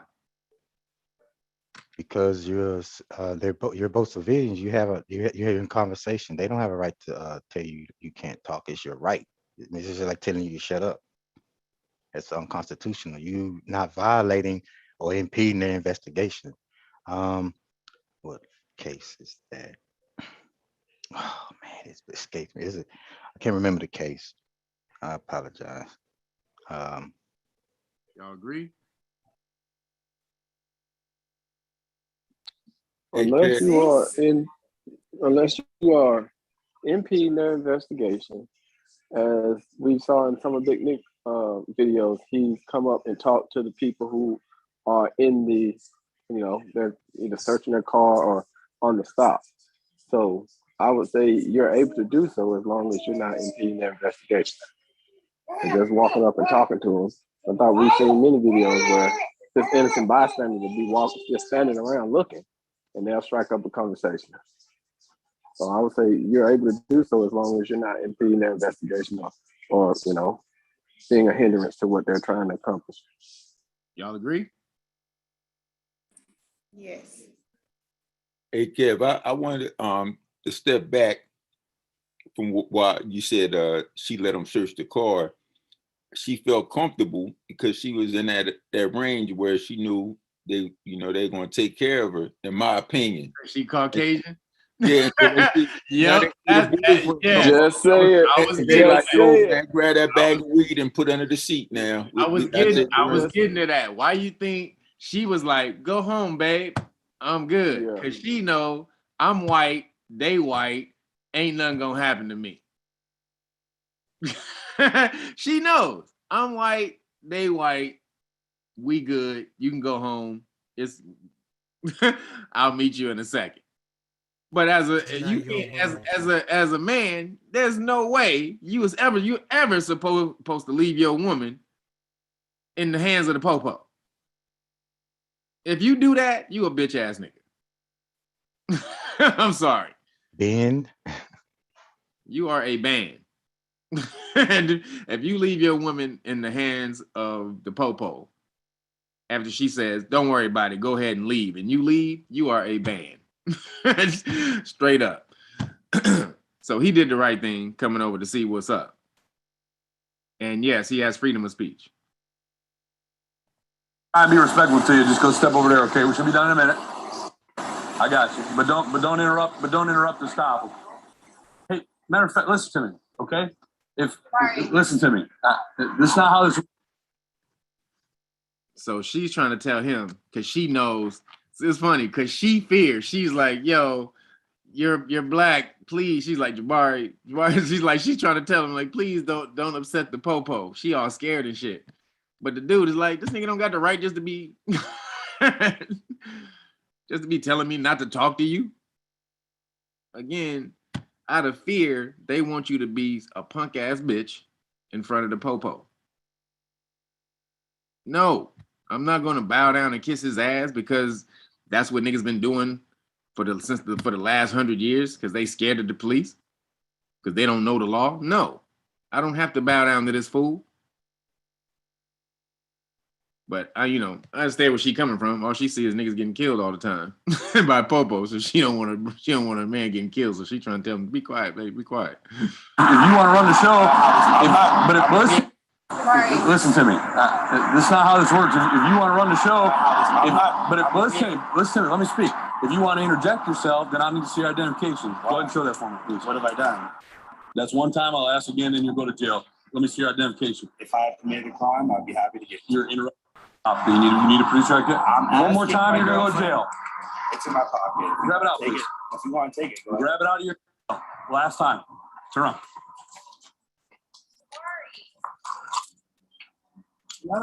Is this a lawful arrest?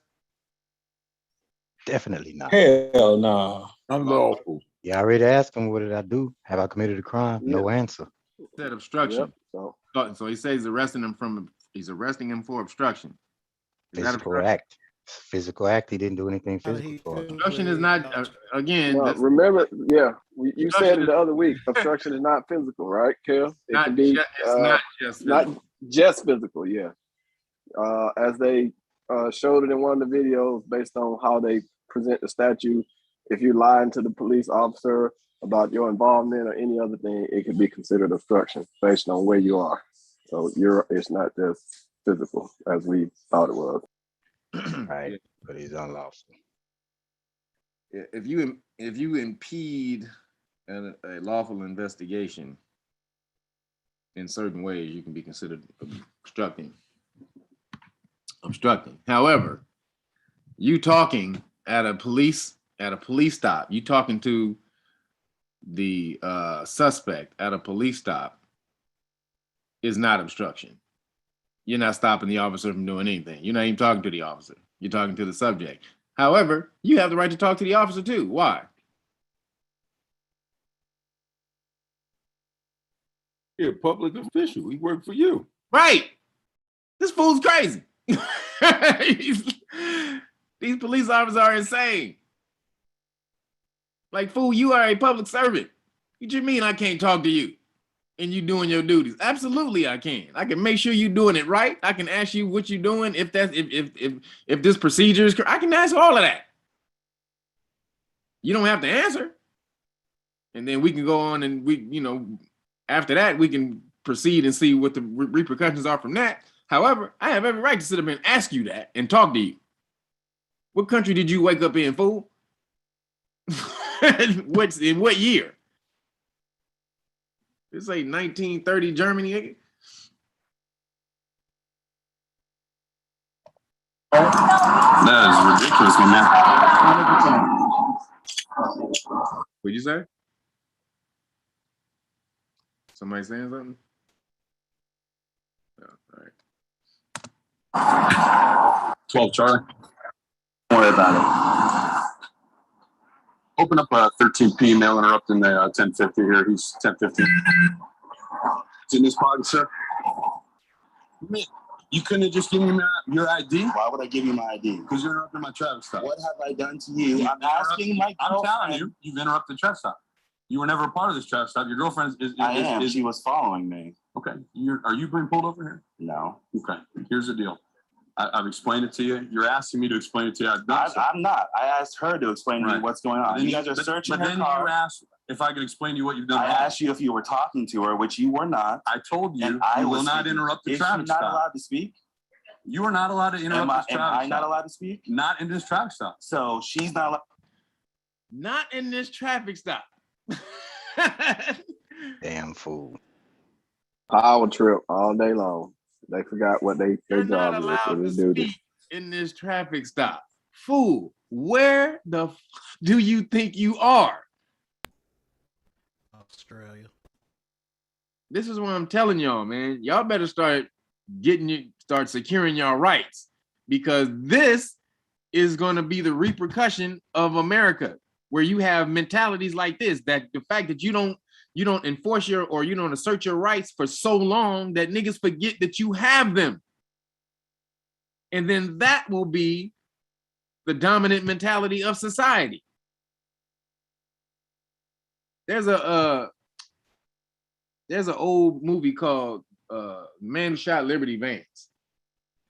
And at the end, it was about this dude, this legend, who's supposed to be this dope ass gunfighter or whatever. And this dude was writing about him.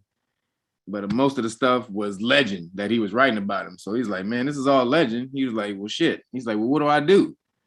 He asked the dude, he's like, well, what do I do? He said, well, print the legend. And when, he says, write the legend or something like that. When legend becomes true, print that or something like that. Or tell the legend. And then when the legend becomes truth, print that. So basically, when the lie becomes the truth, it will dominate. And so the fact that this fool says you don't have the right to speak, he don't even understand what he's saying. What do you mean I don't got the right to speak in the traffic stop? Where'd you wake up, man? These niggas is crazy. Speak to anyone. You cannot interrupt this traffic stop. What law tells her he's not allowed to speak to anyone? You may not interrupt this traffic stop. That is the law. You're under arrest for obstruction, okay?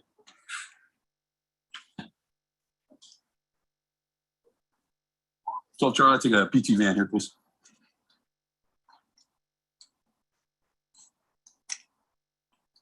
I told you she'd be done in a minute. I'm sure she would have been. I just wanted to know what was going on. Okay, she got pulled over and she gave consent for her vehicle to be searched. Which is all she had to do was say she gave consent. Well, but that's none of your business. I mean, it kind of is. It's kind of not. My car. It doesn't matter. It doesn't matter. She's driving it. It's in her care, custody, and control, my man. You really couldn't just sit here for a minute? I'm standing. Now you got to go to jail. I'm standing more than 10 feet away. You have every right to stand there. You have no right to interrupt it, though. Okay. Again. You have every right to stand there. You have no right to interrupt me or to talk, or she can't talk during the traffic stop. Hey, Kev. What if her lawyer showed up, fool? Can she talk to her lawyer? See, what he's saying is stupid. It's absolutely stupid. Nigga, what if I'm her lawyer? You gonna tell the lawyer that she don't got the right to talk? Or the lawyer don't got the right to speak? Would you say that? Hell no. You know why? Because that nigga would sue your ass in 2 seconds before you even got the rest of it out your mouth. But because you look like some dumbass nigga, because you got braids in your hair. Hold up. Don't say that. Nigga, this is the mentality. Oh, you some dumbass nigga with braids. So I can tell this nigga anything and he gonna believe it. Damn sure he wouldn't be telling no damn lawyer that. Yeah, that's how he looks. Not at all. You don't have, wait a minute. She doesn't have the right to speak and I don't have the right to speak to her? Nigga, get you. Where's the nearest complaint? Where's the nearest office for filing a complaint right now? We're filing a lawsuit right now. Where's the federal lawsuit? The federal court. We going straight to federal court as soon as we leave this damn stop. We drop it off at the federal court, dropping this lawsuit off.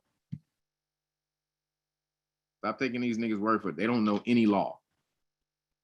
The very least, they know 10% and 20%. And you pushing it, giving them 10. Yep. Come on over here.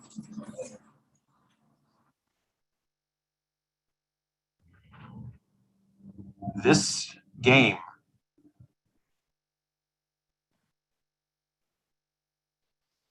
The first mistake was allowing the deputies to search her vehicle. Aside from that, Jabari has now been arrested for obstructing justice, which is covered under the 2021 Florida Statute 843.02 and states that whoever shall resist, obstruct, or oppose any officer or other person legally authorized to execute process, in the execution of legal process, or in the legal execution of any legal duty, without offering or doing violence to the person of the officer, shall be guilty of a misdemeanor of the first degree. disagree, but the statute does not define what qualifies as obstruction. For that, we can refer to the Legal Information Institute of Cornell Law School, who defines obstruction of justice as an act that corruptly or by threats of force or by any threatening letter or communication influences, obstructs, or impedes or endeavors to influence, obstruct, or impede the due administration of justice. It continues to say that for a person to be convicted of obstructing justice, that person must have the specific intent to obstruct. The video that we just watched shows Jabari keeping his person at a considerable distance and only asking his girlfriend for a status update when the officer and her are not talking and are only observing the other deputy. So some people in the chat is saying that the popo started tripping when the nigga rolled up and saw that the white girl was with a nigga. That was when the internet. Exactly. That was my initial response too. I was thinking it too. He was like, nah. They like, nah. And so she ends up getting let go, and he ends up getting arrested. She gets pulled over, but she go home and he get arrested for coming and ask her questions to save her. He goes to jail. Absolute bullshit. The search. Note that it wasn't even Deputy Johnson's traffic stop. Any decent lawyer would be able to argue that Jabari asking his girlfriend a question is far from obstruction, and being arrested for it could even be considered a violation of his First Amendment rights. This is completely unnecessary. I know, but what? You didn't have to go to jail if you just would have been patient, my man.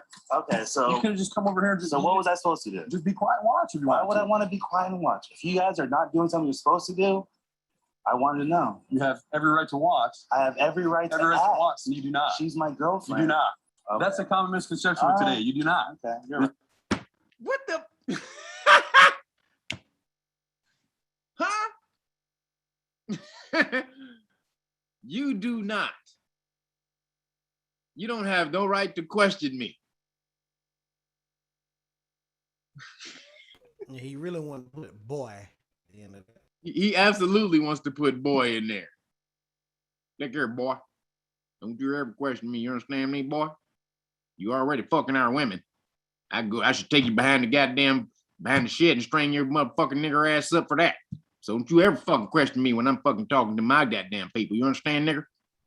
You understand me, boy? Now kick your ass in that motherfucking cop car. Shut the fuck up. It's people that think they know the law, but you're incorrect. You're right.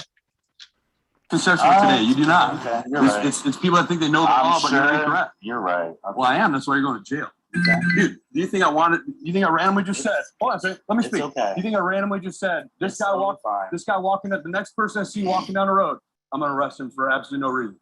I mean, it's happened before. It's happened before. Yeah. Okay, come on over here. Come see the car. You just arrested him for no reason.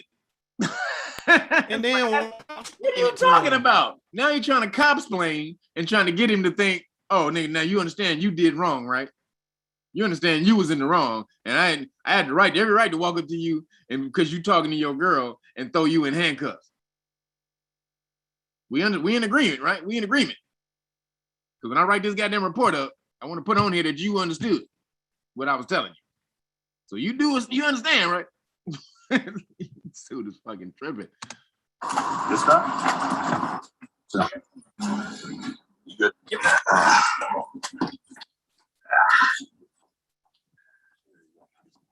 All right, watch this. With Jabari now in custody, Deputy Johnson searches his belongings and calls for transport. He was able to bail out, and since all charges have been dropped, overall, the encounter seems to be nothing more than a rough ego, abusing the powers of the badge. Jabari tried to file a complaint, but was told that Deputy Johnson lateraled to another department out of state, and because the Pinellas County Sheriff's Office... Ain't that a bitch? Oh, yeah. So what? Hey, they moved it. They told him he had to go after they found out they had all charges dropped. They told him he had to leave. They probably told him, yep. Yeah. Yep. That keeps them from being liable also because he could go at them for that. But he's still been sued because they got a record of it. Like we watching right now. Yeah, he should have sued the department. He tried to sue the police officer. But I would have sued the department. But anyway, I would have still went after this nigga's wherever he went, I still went and got his bond number. I was just gonna ask you, couldn't he still get him? because he still has to operate on the bomb. He still violated his rights, right?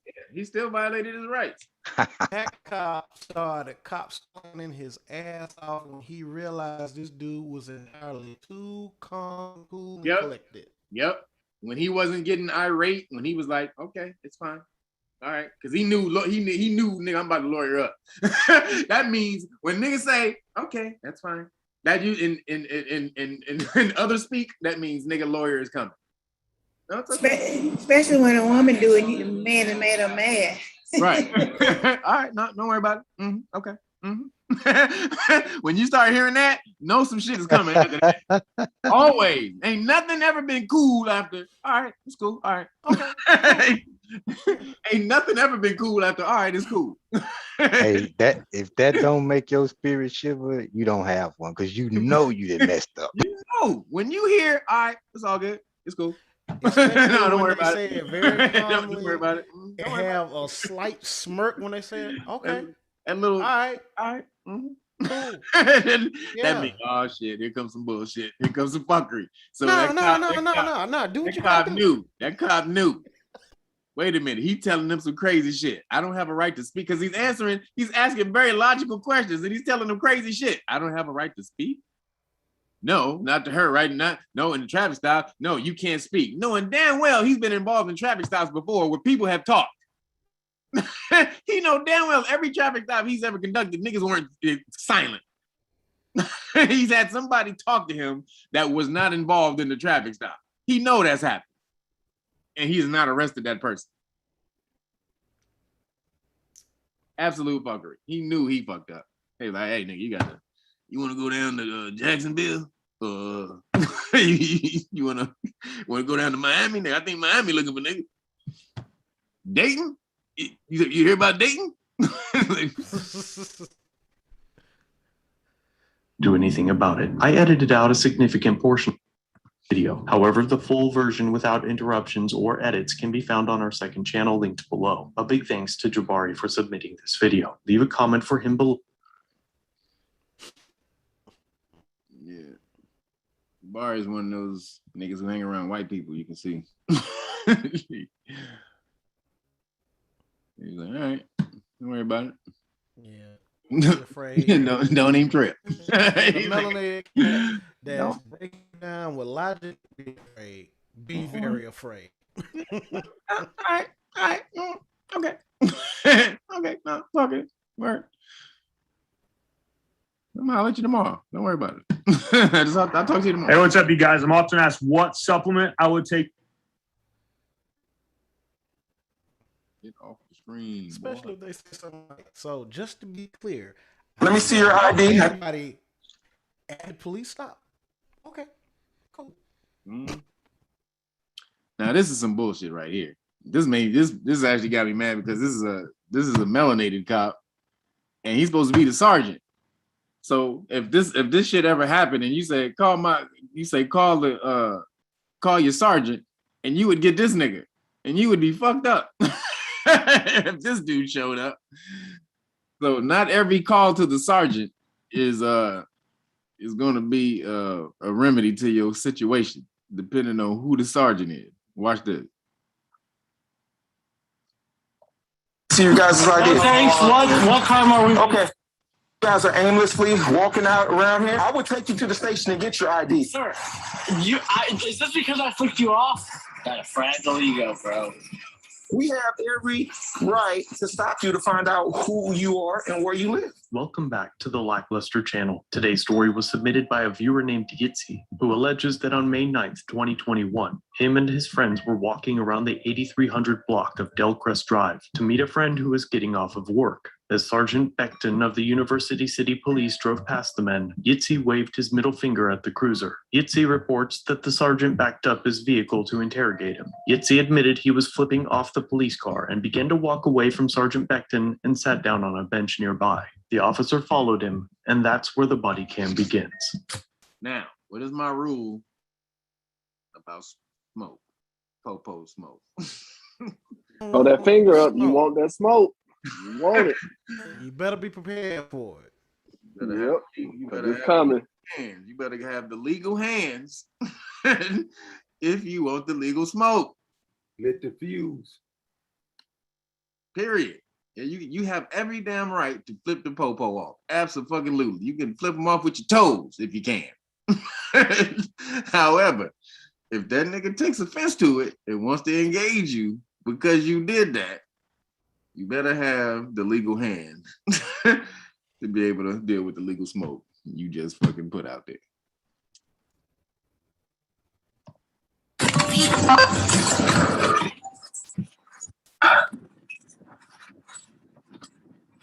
You guys live over here?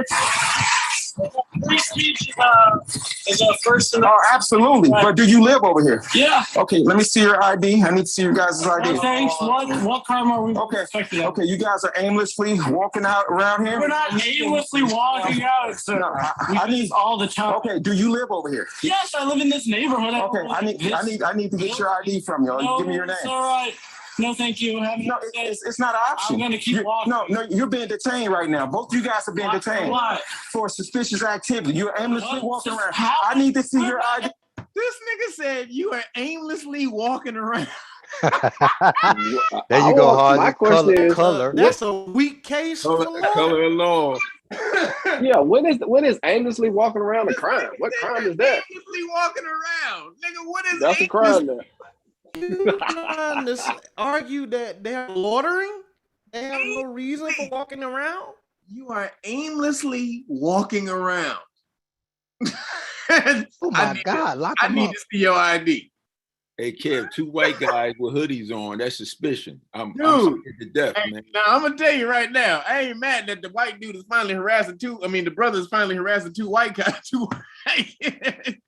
Trust me, that's not lost on me. However, the law is the law. You can't fuck with anybody just because of their skin tone. Now, the fact that it's slightly enjoyable that it's a nigga cop messing with 2 Caucasians for a change. We ain't watching a nigga getting messed with by a Caucasian cop. But it's still, the law is the law. It doesn't matter whatever your skin tone is. The law is the law. You can't walk up and say, "Nigga, you've been aimlessly walking around. Let me see your ID." Like, nigga, what you doing walking around? How dare you walk around, nigga? I know you alive, but how dare you walk around? You ain't supposed to walk around. What the fuck, nigga? When niggas start walking around because they was alive? Give me your ID, nigga. What you doing? Where the fuck you coming from? You going from point A to point B by walking. Live niggas don't walk. What the fuck? Give me your shit, nigga. That's insane. You're aimlessly walking around. Okay. So wait a second. Sir, okay, sir, step over here for a second. I need to see your ID. You're being detained right now. What's your name and badge number? That's not my name is right here. I need to see your ID. Oh, you need to give me some ID. It's not an option. Or I would take you to the station and get your ID. Sir, is this because I flicked you off? No, you're aimlessly walking around here. I came from my house. Okay. I'm gonna put you in handcuffs right now. Go ahead and stand up. And you go ahead and resist if you want to. You're being detained. Can you video?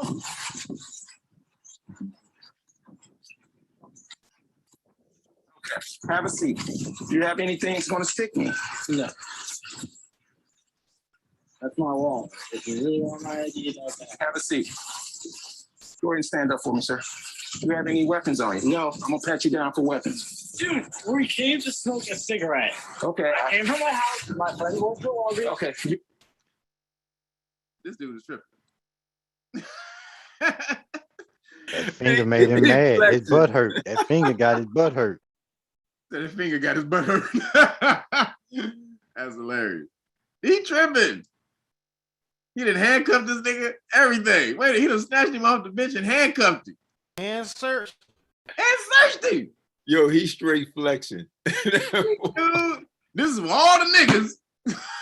All the nigga kids, that you white motherfucking cops done hemmed up. I'm doing this for my people.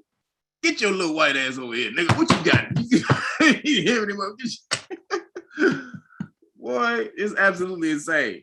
Why are you handcuffing one of them and not the other one? I'm only gonna handcuff the nigga who flicked me off. That's it.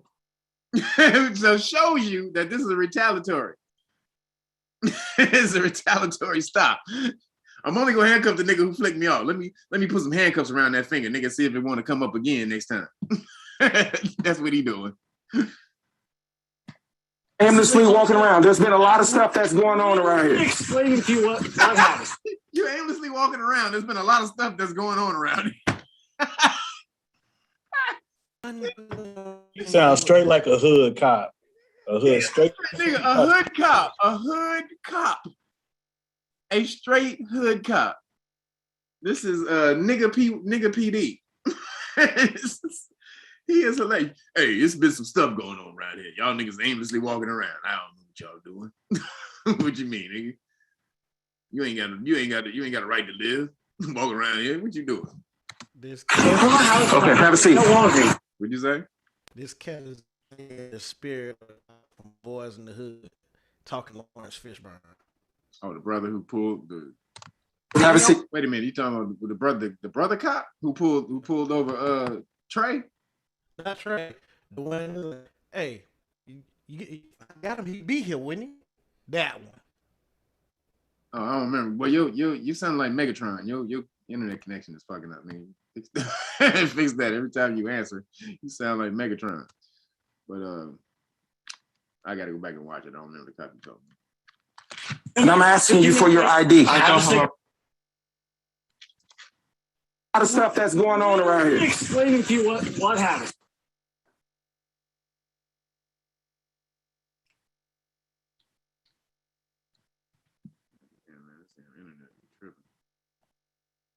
Weapons on you. No, I'm gonna pat you down for weapons. Dude, right. Okay. I came from my house. My friend works at Walgreens. Okay, you're aimlessly walking around. There's been a lot of stuff that's going on around here. Explaining to you what happened. Came from my house. Okay, have a seat. Have a seat. And I'm asking you for your ID. I don't have a- Okay, give us your name.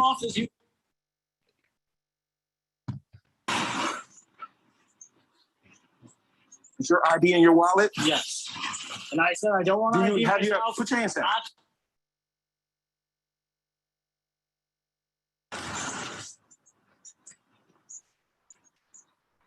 What's your last name? Me? Yeah.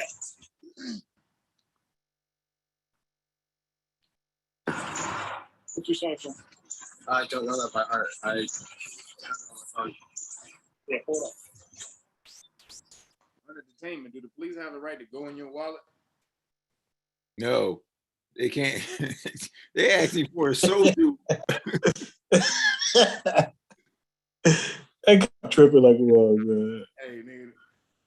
On one end, this is completely fucked up and an egregious violation of these little young niggas' rights. On another end, hey.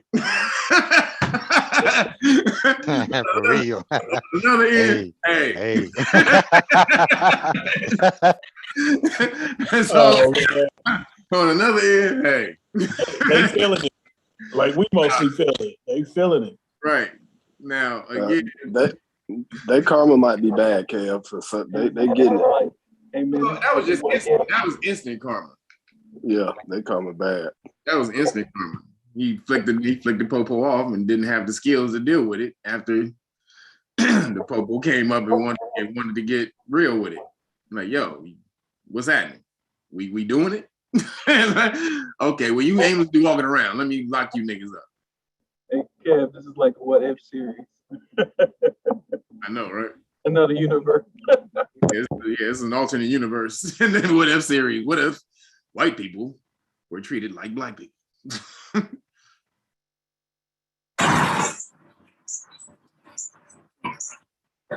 So 28s and 29s.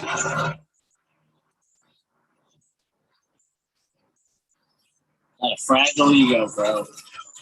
All because I flipped you off. No, that's disrespectful. Disrespectful. Why is that of your concern? It might be disrespectful. No, I'm not concerned about that. Stop me. You can do whatever you want to do, young man, but at the same time, what I was doing. You aimlessly walking around here. I want to know. I want to know. Listen to me. What does aimlessly mean? I don't think he knows. I don't think he knows either. But what is, for the sake of argument, for the definition, what does aimlessly mean? Or aimless? Without direction. Yes. Yeah. How you know where the hell I'm going, nigga? How you know where I'm going? That's If my I'm next sitting- thing. Damn, And if I'm sitting in this bench, could this not be my destination, nigga? Well, he said he was going to smoke a cigarette, so that could have been his destination. This is my nigga. I am where I wanted to be. What do you mean aimlessly walking around? I'm walked to the place where I wanted to be. What are you talking about? So again, the cop is butthurt about the finger, but he can't say it, especially on camera, because then that'll be a lawsuit. So he got to act like, bro, he has suspicion of these little young cats. Around here, I want to know. I want to know. Listen to me. I'm letting you talk. Let me talk. Let me explain to you. We have every right to stop you to find out who you are and where you live. Okay. Period. Okay, if that's what you feel like. As a reminder, Sergeant Beckton is a super. I know y'all heard that. Wow. I know y'all heard that. I tried not to. You got every right. We have every right to stop you and find out who you are and where you live if you just walking around. Hey, Kev, Holy shit. Hey, Kev, I'm surprised he didn't gently escort them to the ground. Well, niggas don't, honestly, nigga, most niggas ain't the ones who be committing the damn, the police violence, the egregious violence. Niggas don't, that's not really a nigga thing. Some niggas do it. Let's not get it twisted. Some niggas do it. But for the most part, that's a Caucasian thing. Wanting the what's Feel their dreams. Well, yeah, what's that shit called when you in the rodeo and shit? When you lasso or wrestle or with a steer or some shit? Yeah, steer. Yeah, that's what them niggas, that's what they seeing. They're trying to subdue the steer. You the big bull, bucking bull, and this and that, and they see it as a challenge to be able to subdue your ass. Y'all y'all not understanding, nigga, the mentality. They not just out here walking around, nigga. Just we live in the life. They're watching us live it though. See, you're not paying attention because you out here just living every goddamn day, being a nigga, and being happy and being chilling, living with superpowers. Everybody has superpowers, but nigga, they see us jumping and leaping over niggas and running super fast and doing all kind of crazy shit. They see that shit. You think they don't see that? They can't sit back and act like we're watching the NBA and not notice that 80% of the NBA is niggas. You think they don't notice that? We be Vince Carter and niggas. That's what you're saying. 80% of the goddamn NFL is niggas. You think they don't know that? Oh, they see it. It's obvious. They can't help but see it. Shit. And the talent. And they're sitting back and they're thinking about, I bet I can fucking beat him, man. I bet I can fucking take him, bro. I can fucking take that fucking nigga, bro. They're not fucking all that fucking dude. I promise you, bro. You just need to fucking just get at them, man. They're not all that fucking shit, man. This is the thoughts they be having. Yeah, for real. That fucking nigger down, man. Fucking dude, they're out here, dude. They fucking think they're so fucking great because they can jump and dunk and fucking junk a fucking ball, fucking basketball. Fuck you, man. I'll fucking take your fucking ass out, nigger. Doing my fucking AK-47, nigger. This is the talks they be having. And the thoughts they be having when they see your ass doing this superhuman shit all over the place. And then they roll up on you, and all of a sudden, the moment is here. The moment has arrived. You resist an arrest. Oh shit, it's here.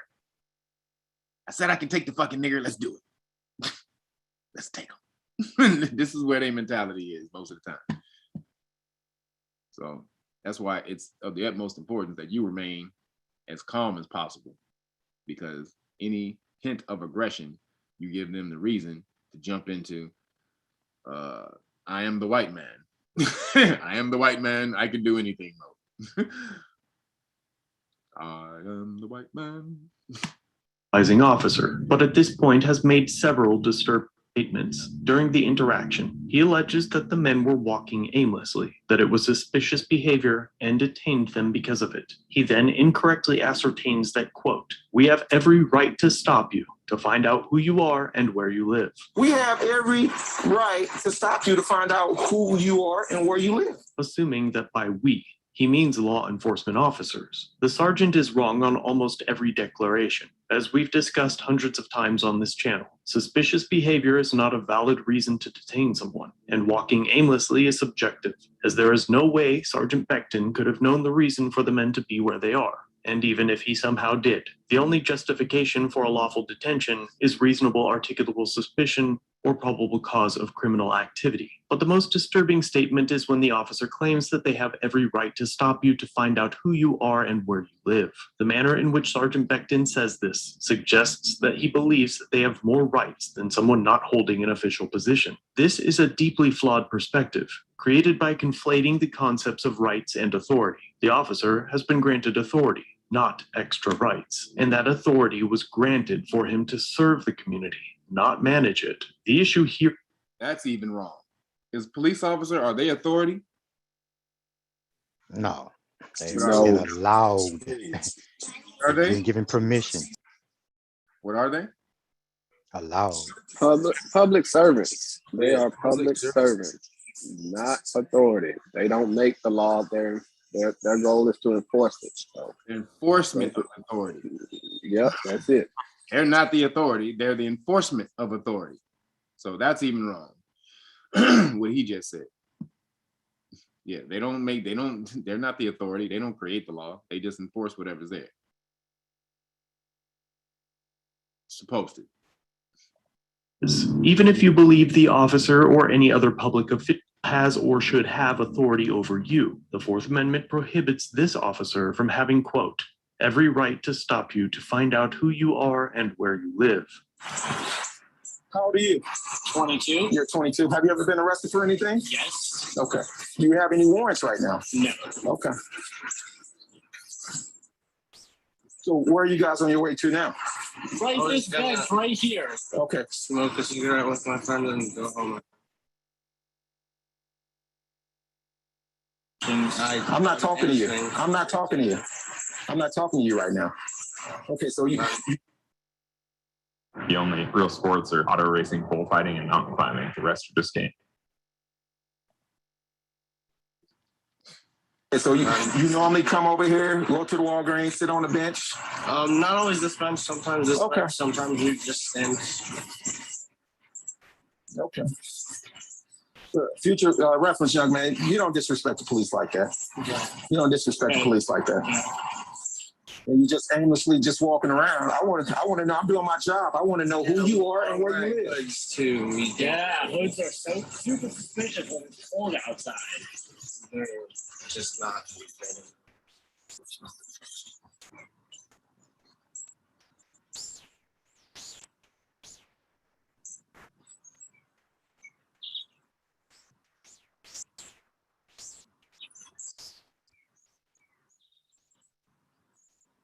You can record, but step back a little bit. They're being detained. Go ahead and continue recording. I want you to step away.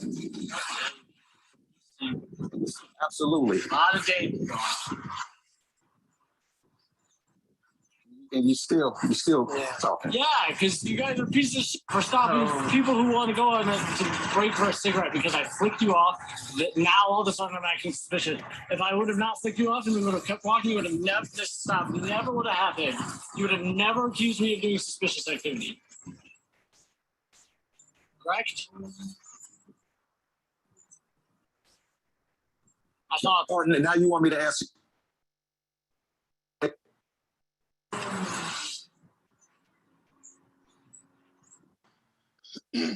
So when again we always know this, but what is the best thing to do when you in Be this quiet. I said be quiet.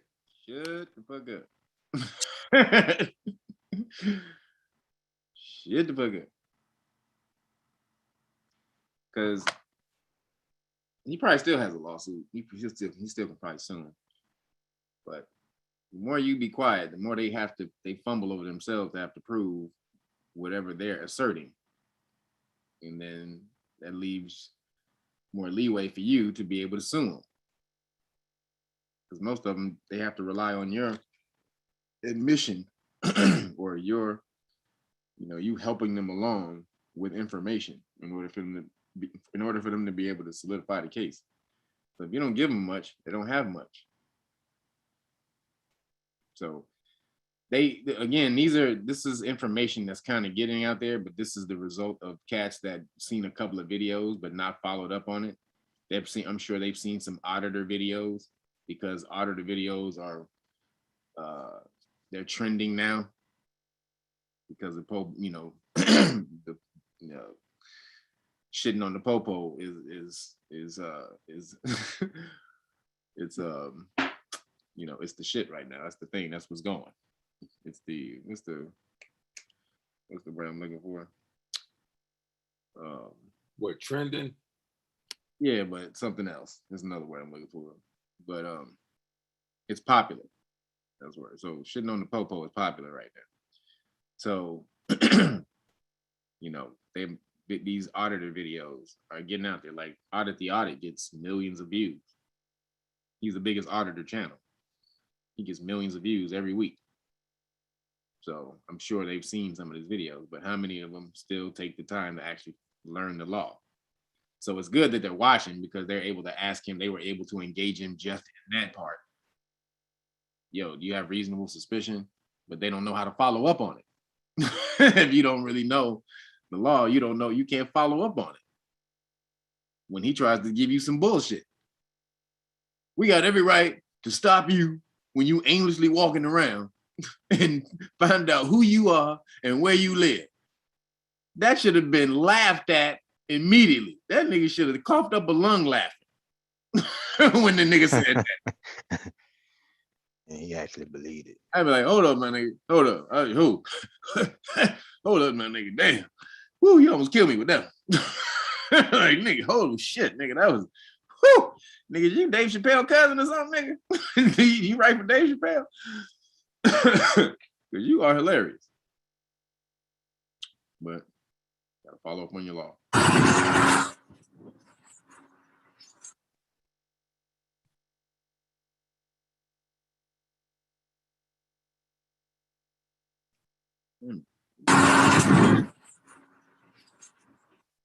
This thing tripping. This stuff never would have happened. You would have never.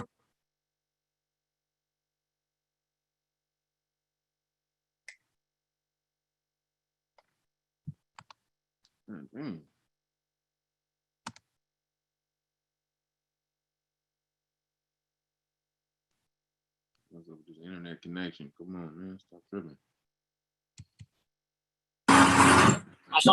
Now you want me to answer your question. Okay.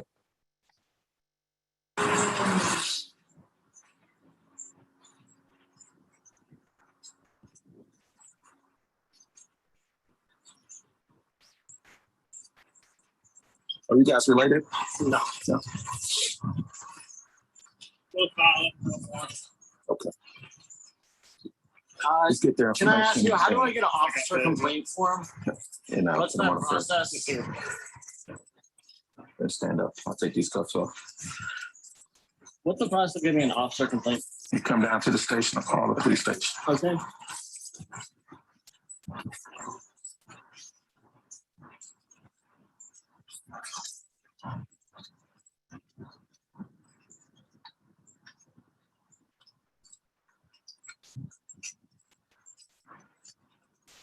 All right, you guys are free to go. Mistake. Don't forget your wallet right there. After running the did you hear the officer? It may have skipped, so it may have skipped past that part because his connection is fucking up. But did you hear him say, "Don't disrespect the police"?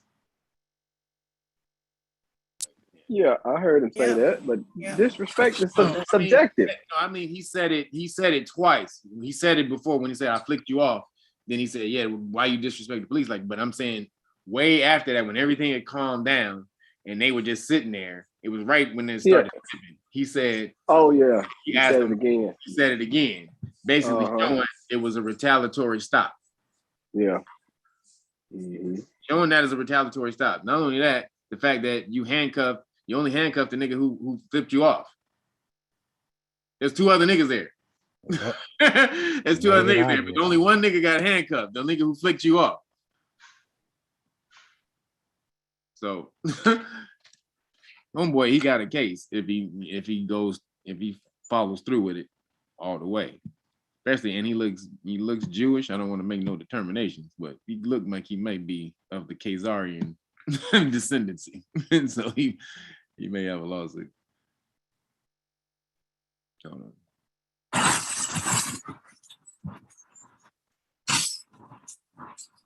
Now I would grade that cop with an A+. What'd you say? Michelle hard. What'd you say? I said I would grade that cop with an A+. I feel good for him. Now the shoe is on the other foot. They see how it feels. Whether he's right or wrong, which he was wrong, but that's beside my point. That's messed up, Michelle. Nah, we can't be out here like that because that. Nah, well, that's honesty. That's just honesty. I'm sorry. I'm very honest. When you put that energy out, though, that energy will come back. We can't say. Hey, well, that's okay to fuck up something else, right? But then not ours. No, but it's tit for tat. I'm not just looking at it one side. I'm looking at it both ways.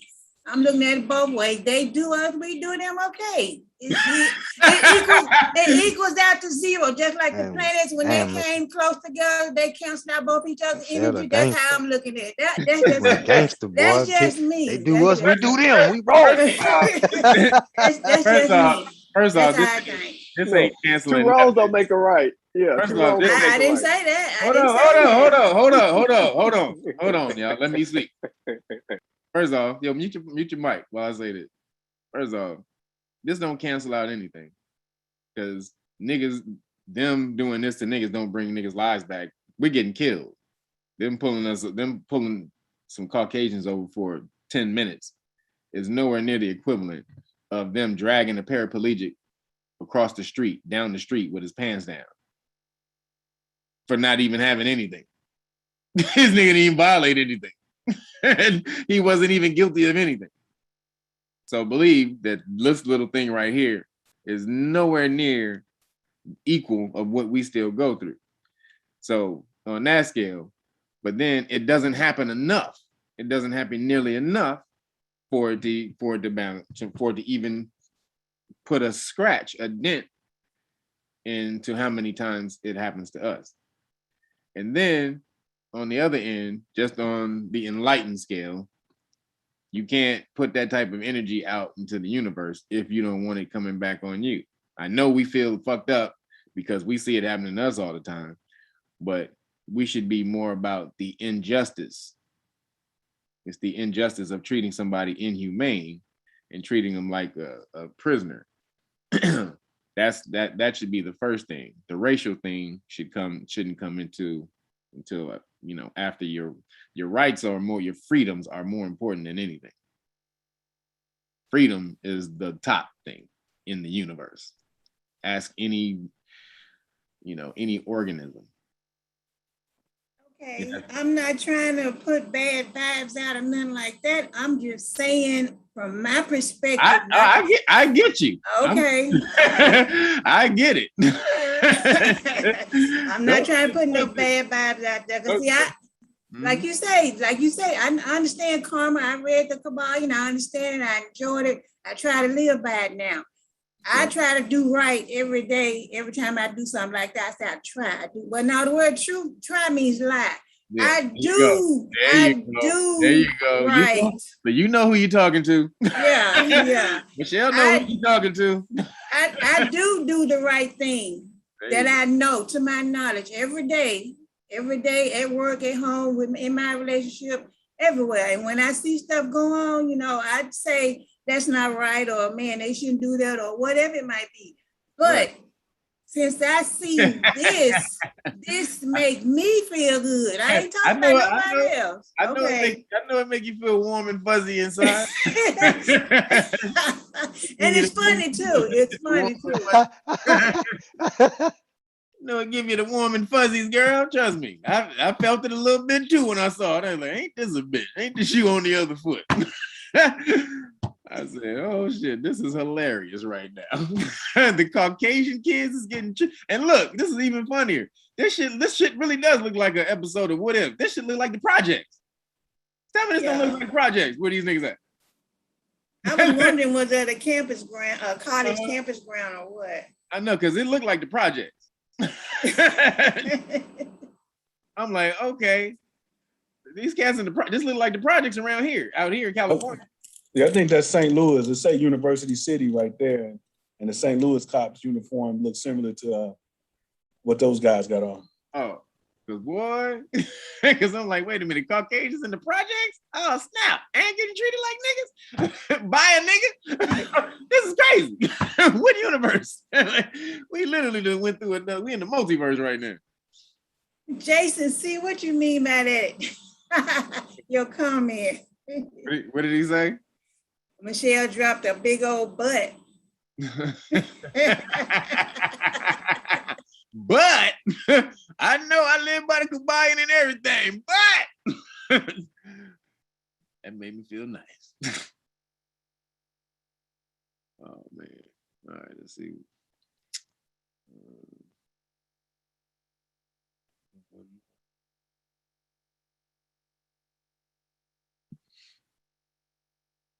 Structure of training for members of law enforcement, and it is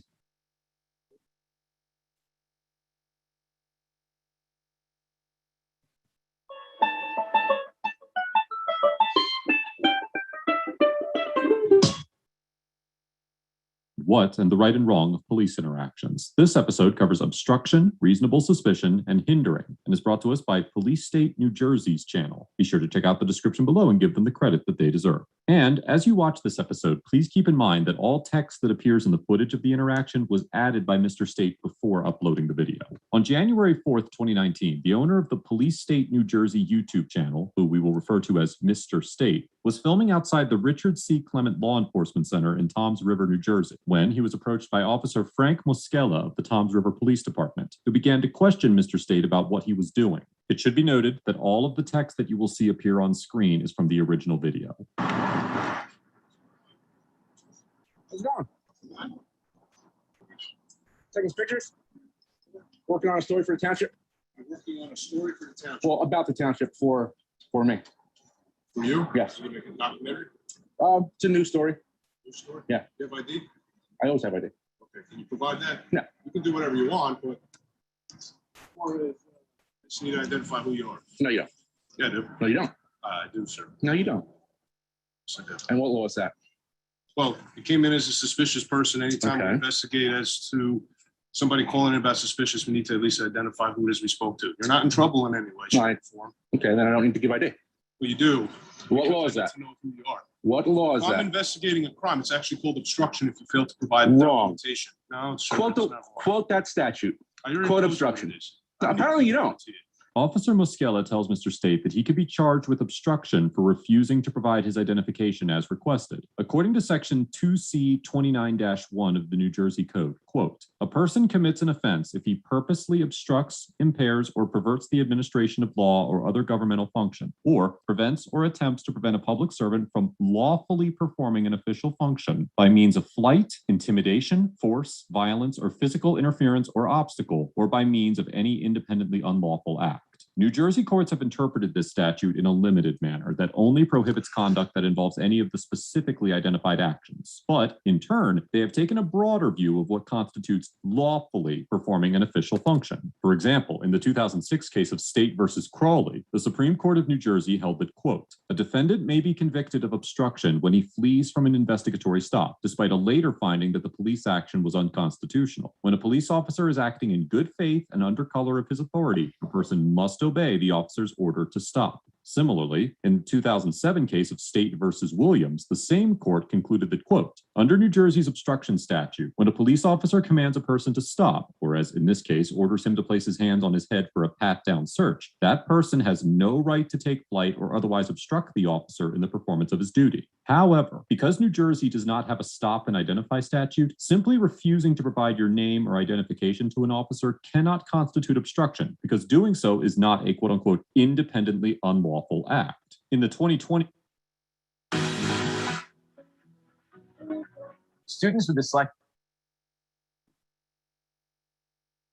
In the 2020 case of Bryant versus Camden County Police Department, the Superior Court of the New Jersey Appellate Division determined that an individual could not be convicted for refusing to turn over his identification to a police officer, explaining that, quote, the confrontation was not initiated on the belief Bryant was suspected of violating a motor vehicle law, so he had the right to refuse to turn over his identification. We do not envision a prudent person would believe there was a reasonable basis to arrest Bryant for obstruction for merely not turning over his identification. Bryant committed no unlawful act to impede the investigation. To rule otherwise gives law enforcement without a reasonable basis the right to demand that a person provide identification and charge that person under the obstruction statute for not complying. Given the case law on this statute, a court would almost certainly determine that Mr. State did not violate the obstruction statute by refusing to provide his ID. But it is possible that an individual could be convicted of obstruction if they responded to an unlawful but good faith request for identification with flight, intimidation, force, violence, physical interference, or another unlawful act.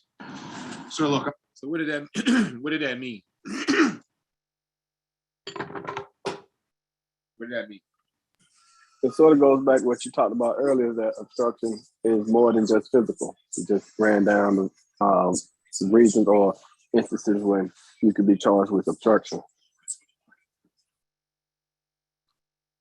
But what did that law just what did that law just mean that he just read? Oh, well, usually I always talk about it has to be intentional. And that's the hardest part to prove. Did you intentionally, do something? Unless you just blatant and out and just egregious with it. Oh, well, hold on. Mute your mic. I'm gonna go over this one. This last part of what he's saying. Down in this last little part here. Listen carefully to this part.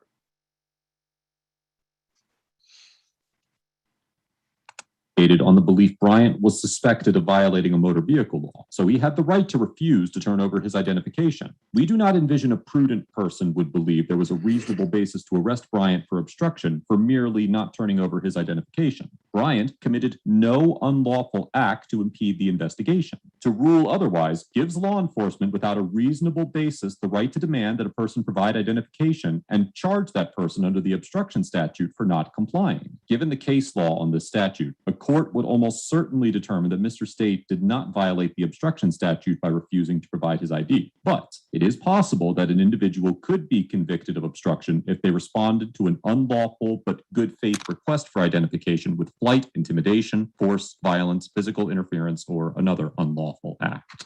So what did that just mean? Right there, what he just said. Sound like they got the right to just do anything.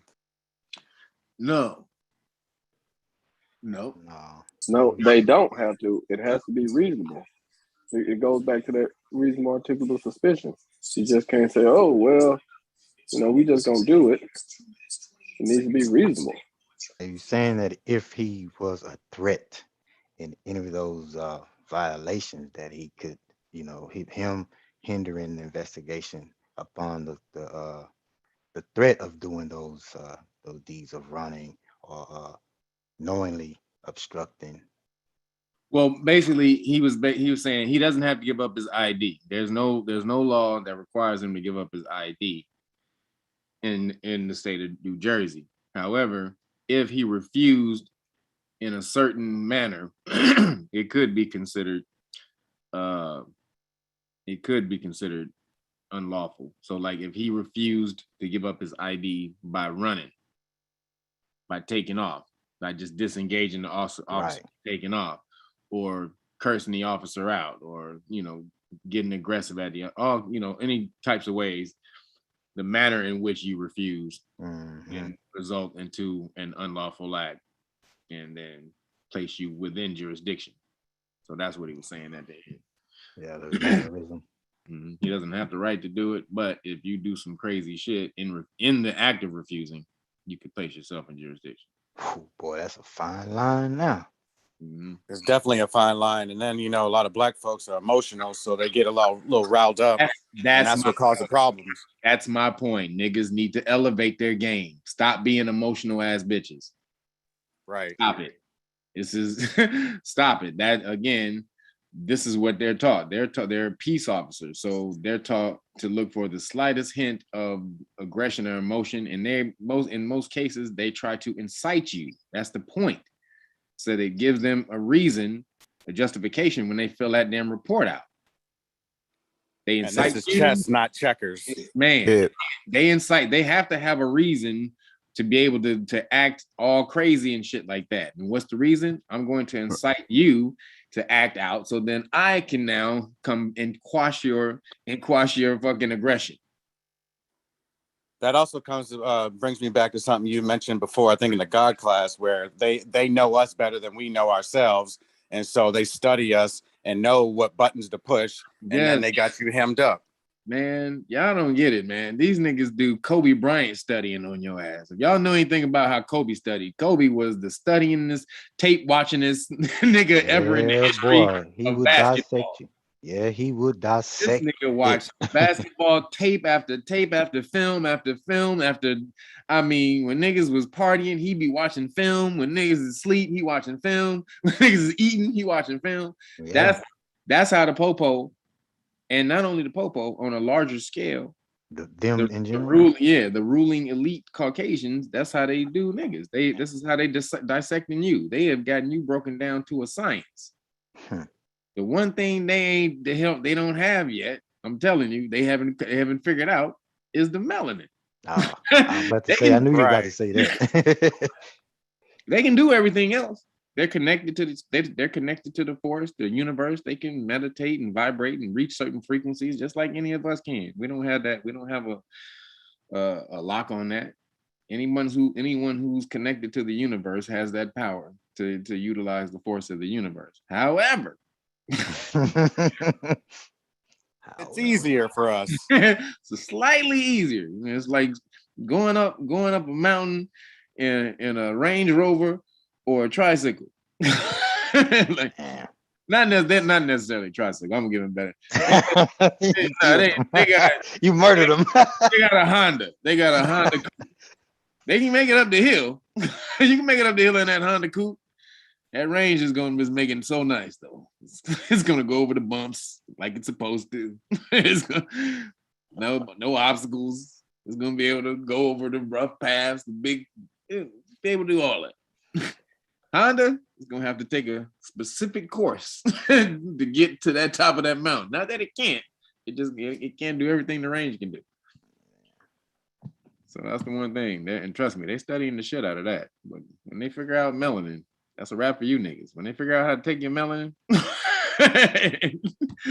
that's a wrap for you niggas. I respect that so much now that I know about it. It is no joke. Trust me. That's the only. So that's the one thing. That's the one thing that that can't be mimicked. You can copy style and hair and lyrics and all of that stuff, but you can't. You can't copy the melon. As I was growing up, I used to see darker people, men and women, and you know how they go. But now since I have learned what that is, I mean, I see them and they are so beautiful, so beautiful. I got me a chocolate man, but that was way before I, knew about all this. Oh boy! No, we knew each other when I was like 16, 17. But now that I know about this, whenever I see a chocolate man, or a woman too, but woman, that's different. But I just see that power. I just see it. Telling on yourself, girl. You're telling on yourself. I don't answer questions. She just gave it up now, man. It's over with. Gave up the whole cookie. Okay, y'all taking it the wrong way. I'm just saying. You funny, girl. I love it. Michelle, stop talking. Stop talking. Just Fifth Amendment. I'm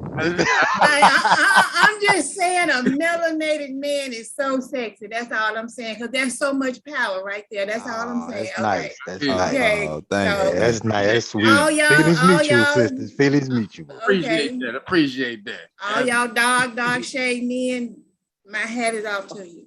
All right, Michelle, where your man at? So you need to make sure you tell him that. But he just left. He just left. But I've told him about that. I told him about Yeah, that. we don't want that smoke. We ain't looking for that No, smoke. he's not here right now. He left. Right. It's so funny. Yeah.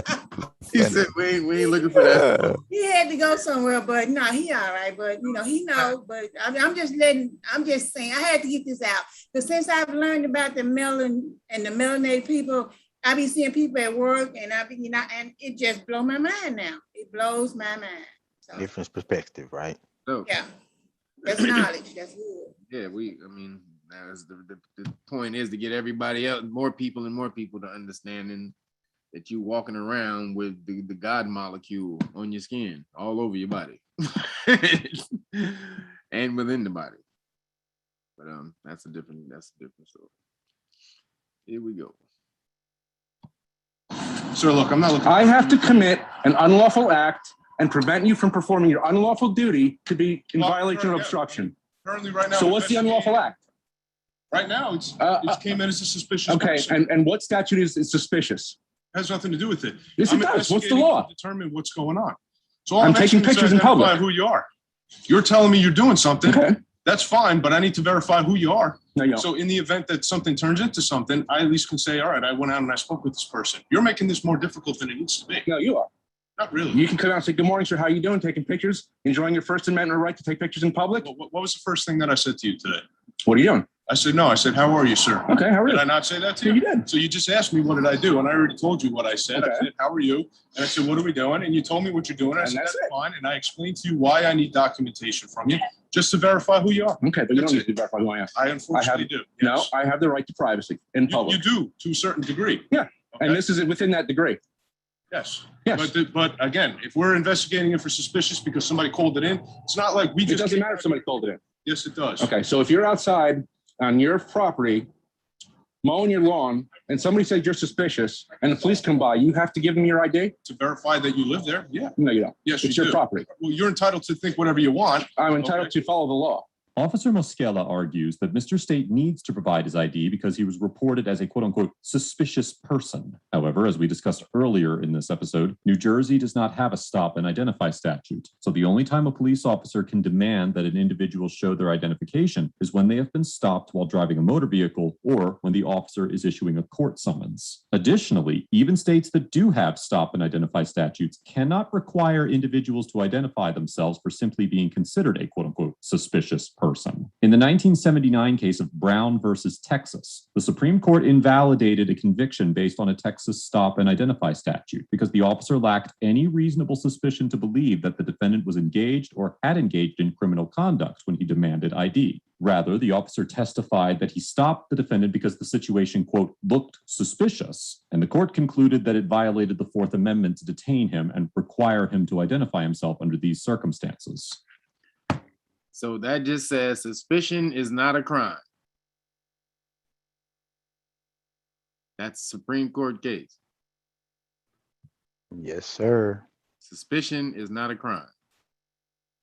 However, in the 2004 case of Heibel versus 6th Judicial District Court of Nevada, the Supreme Court upheld an obstruction conviction under a stop and identify law that required a suspect to disclose their name during a valid Terry stop that was supported by a reasonable, articulable suspicion that the suspect was engaged in criminal activity. In the 1989 case of United States versus Socolow, the Supreme Court explained that for a Terry stop to be valid, quote, the officer must be able to articulate something more than an inchoate and unparticularized suspicion or hunch. The Fourth Amendment requires some minimal level of objective justification for making the stop. This means that officers cannot conduct Terry stops on individuals simply because they are reported as suspicious or engaged in unusual behavior. Rather, an officer must be able to point to specific facts that created a suspicion of criminal activity. In this situation, and in Mr. State's hypothetical scenario involving an individual mowing their own lawn, it seems clear that there would not be sufficient evidence for an officer to support the particularized reasonable suspicion of criminal activity that is necessary to conduct a Terry stop.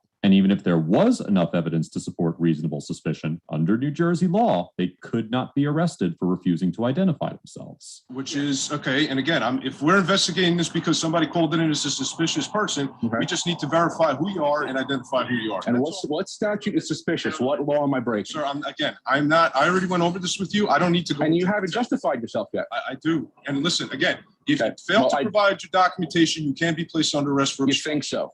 Oh, I know so. You know so. So I'm going to ask you again, can you please provide your documentation? Otherwise, you are going to be placed under arrest for obstruction. I do not have identification on me. Well, so then you lied to me, because when I first asked you if you had identification on you, you told me, yes, I do. Oh, I have fingerprints and retinas. No, that's incorrect. I asked you, do you have documentation? Do you have identification? Yeah. You can go back into your video recorder and you can verify. You have ID? I always have ID. Okay, can you provide that? Yeah.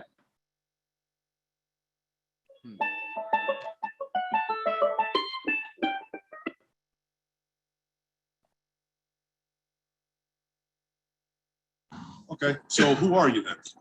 Because we're going to have to verify who you I'm are. not answering the question. Here's the other problem. Now you lied to me. So now I have a concern as to whether you're being truthful and honest with me. Do you understand? Okay, well, you're not being truthful and honest with me because you haven't quoted the law yet. I don't know how to show you I I did. already explained to you what I need to Supervisor. do. If you fail to, there's actually a supervisor right there. Okay. Okay, and I don't need to have a supervisor anyway because I asked you for who you are. Well, I'm asking for a supervisor. You are, and I I told did you. not lie about who I am. explained to you what happens if you fail to provide documentation. Now, if I find out you're lying to me, now you could be charged with hindering. Just giving failed documentation. When Officer Mosqueda claims that Mr. State could be charged with hindering if he lied to the officer about whether or not he had identification on his person, this is not consistent with how courts have interpreted New Jersey's hindering statute. Under Section 2C 29-3 of the New Jersey statutes, quote, a person commits an offense if, with purpose to hinder his own detention, apprehension, investigation, prosecution, conviction, or punishment, he gives false information to a law enforcement officer. Although it is arguable that a lie about whether an individual has an ID in their possession could be considered an attempt to hinder their own investigation, according to the model jury instructions for the hindering statute, for an individual to be found guilty, the state must prove that they knew they could or might be charged with a certain criminal offense and lied in order to hinder any stage of the investigation or prosecution of that offense. Applying this statute, a court would likely conclude that even if Mr. State had lied about having identification. Yo, mute your mics. When videos are going, y'all know the rules, no open mics.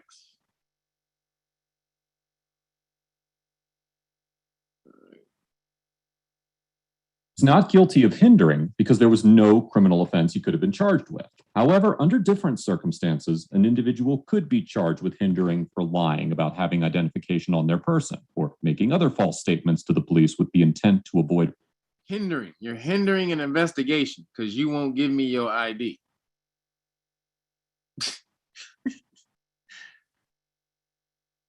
That's a good one to try to pull though, on the cop, on the cop side. You're hindering my investigation because you won't give me your ID. So, you know, you got to watch out for all the little bullshit. Now, what would this be considered? Unlawful detainment. Unlawful, or yo, is somebody in the chat? I got some crazy ass bots in my chat right now.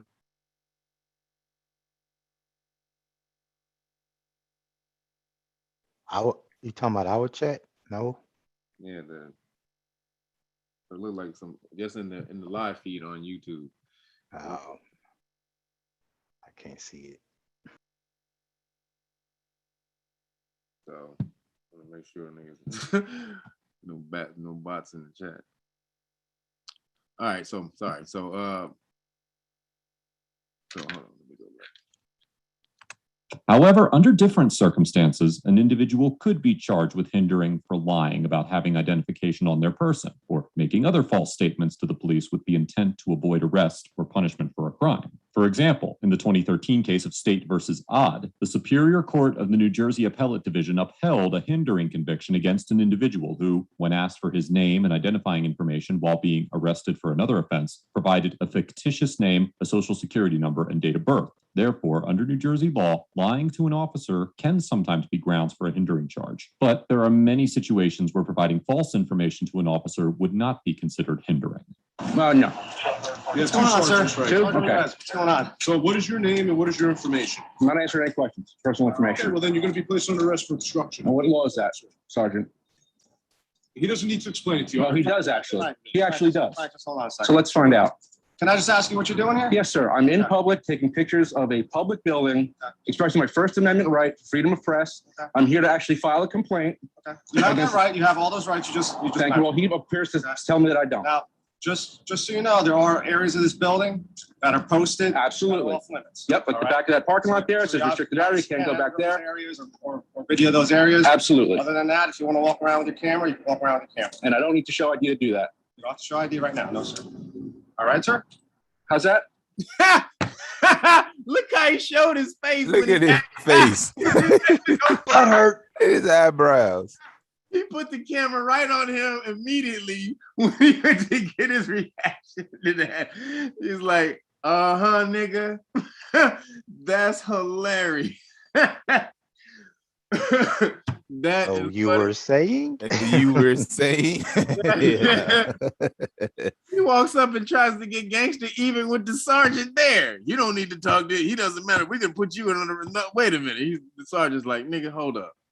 You ain't the supervising officer here, nigga. he's like, be quiet.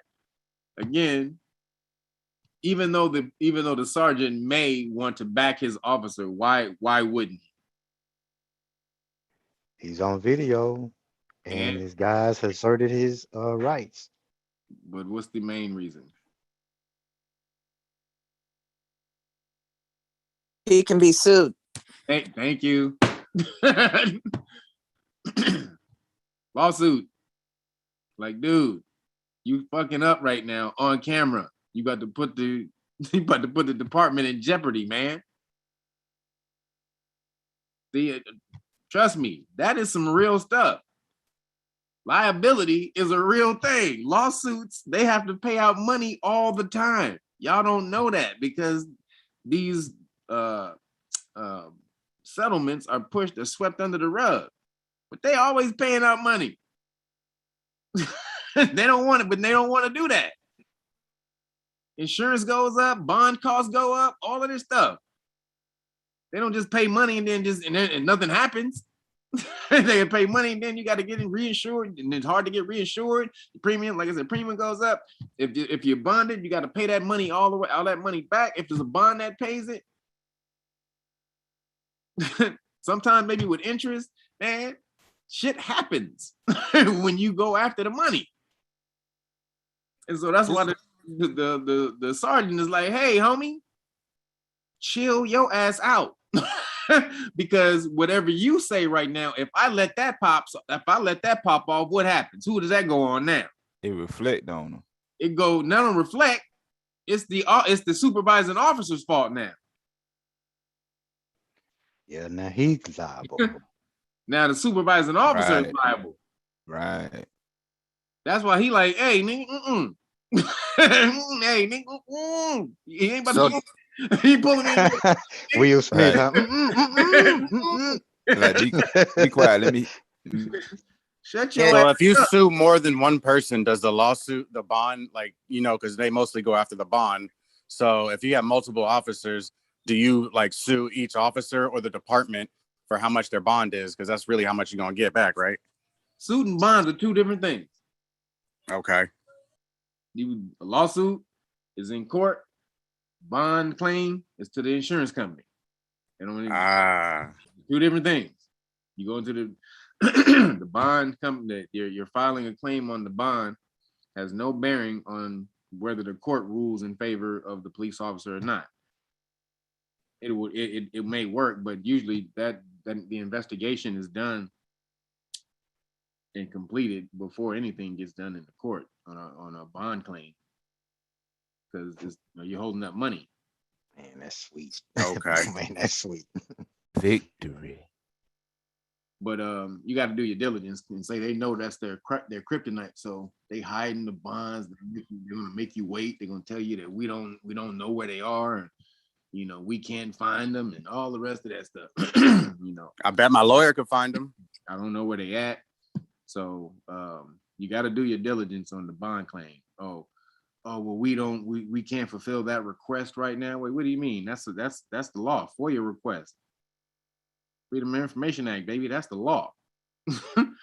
So you have to force them to do it at some time, and then go to the federal government website and see what remedies you have if somebody denies you a FOIA request. So you just type up FOIA, and then it should take you to the government website on what the FOIA law is, and tells you, excuse me, if you get denied a claim, what to do when you get denied a FOIA request claim. But man, I'm telling you, you got to get at them on the administrative tip. There's so many checks and balances in place for them, because if they do this to a rich person or a powerful person, a politically powerful person, they're fucked. So there has to be some type of checks and balances, because if you do this to somebody who got some weight, you walk up and you think you some punk ass little cop. You only graduated high school, you got you a little job in some small ass town, and you pull over a city councilman or something like that, and you try to tell, and you think you got weight over the councilman. Trust me, you don't. They want to make sure you know that, and there's some laws in place for that councilman or whoever the hell it is to get back at that police officer if you start tripping. But the best part about it is you can use them laws too. Regular niggas, they put them in there for the higher ups, but you can use them too. You just got to go find them on your own while they hire lawyers to go find them. Well, that's correct, actually, in that respect. Oh, is it? Is it? So your sergeant's wrong. So your sergeant's wrong? So your sergeant's. We're not gonna get to an argument here. So we're all set, Because all right? I was just threatened with arrest for not providing identification. It's a violation of Fourth Amendment. All right, sir. But now we're clear on what's going on, right? Is he? Are we all clear? Is he clear? Because I'm clear and you're clear. Everybody here is clear, sir. Very good, sir. All right, Thank you. Continue what you're doing. I appreciate your All help. right? You have a good day. You too. All right? Thank you very much. Thank you. All right. Have a nice day, officer. You too, sir. Hope you learned something today. After Sergeant. Wow. Have a good day, officer. I hope you learned something today. Hold up. That was funny. After Sergeant Ruiz. Hey, undecoded, get your bitch ass on down the street. Next time, don't let me see your bitch ass around here again. Yeah, you get at him on that one. So asserting your right hand, let me just play the rest. Allowed Mr. State to leave. He continued to film for several minutes before returning and asking Officer Mosqueda for his name and badge number. Officer Mosqueda refused to provide this information, but Sergeant Ruiz quickly stepped in to provide identifying information for Officer Mosqueda and himself. On January 8th, 2019, Toms River Police Chief Mitch Little addressed the incident on the department's Facebook page, stating that, quote, "The matter is being investigated and addressed as any other incidents that have come to our attention. Any actions by members of this department found to be against law or policy will be corrected. It is unclear what the results of the investigation were and whether any disciplinary action was taken against Officer Mosqueda. Overall, Officer Mosqueda gets an F for misrepresenting New Jersey's identification laws, baselessly accusing Mr. State of violating multiple irrelevant statutes, and for displaying a fundamental misunderstanding of reasonable suspicion and the First Amendment. It is clear from the video that Officer Mosqueda was operating under several misconceptions about New Jersey. So if he was lying when he said the hindering, what is that considered? What could he be sued under? Yay! Yep, color of law. Who was that? Michelle? Is that you, Michelle? Yeah, that was me. I believe it's what, Title 18? Title 18, which one? Section 241 and 242. Those are two different things. Which is which? I think it's 241. You're asking? is that one of them conspiracy, and then for your rights, and then the other one is the deprivation of rights or something like that. I gotta look and see it. Man, you are live on YouTube right now. You just gave some shitty information to a bunch of people. Which is it, man? You gotta be precise about your information if you're gonna feed it to the people. Which one, my brother? Let's see, 241. Nope. 242. You had a 50-50 chance, brother. But yeah, it's 242. Title 18, Section 242, United States Code, color of law. If he intentionally lied. Now, he could be misinterpreting what he sees as a law. So then that would fall under good faith, which then he would be covered by qualified immunity. So, but if you can prove he's lying, that's color of law.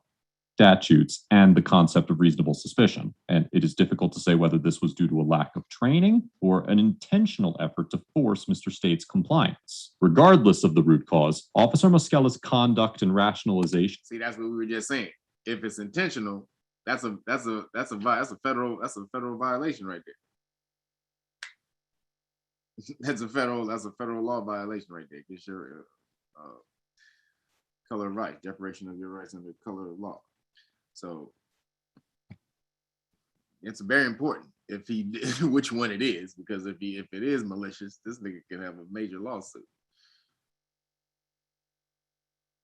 Contrary to everything that he should have been taught during his tenure at the police academy. There is no doubt that he was in dire need of more training before interacting with the public again. It should also be noted that a use of force database operated by force.nj.com reported that Officer Mosquela used force more often than the average officer in the state, and that the individuals he arrested were also more likely to be injured than individuals arrested by other officers in the department.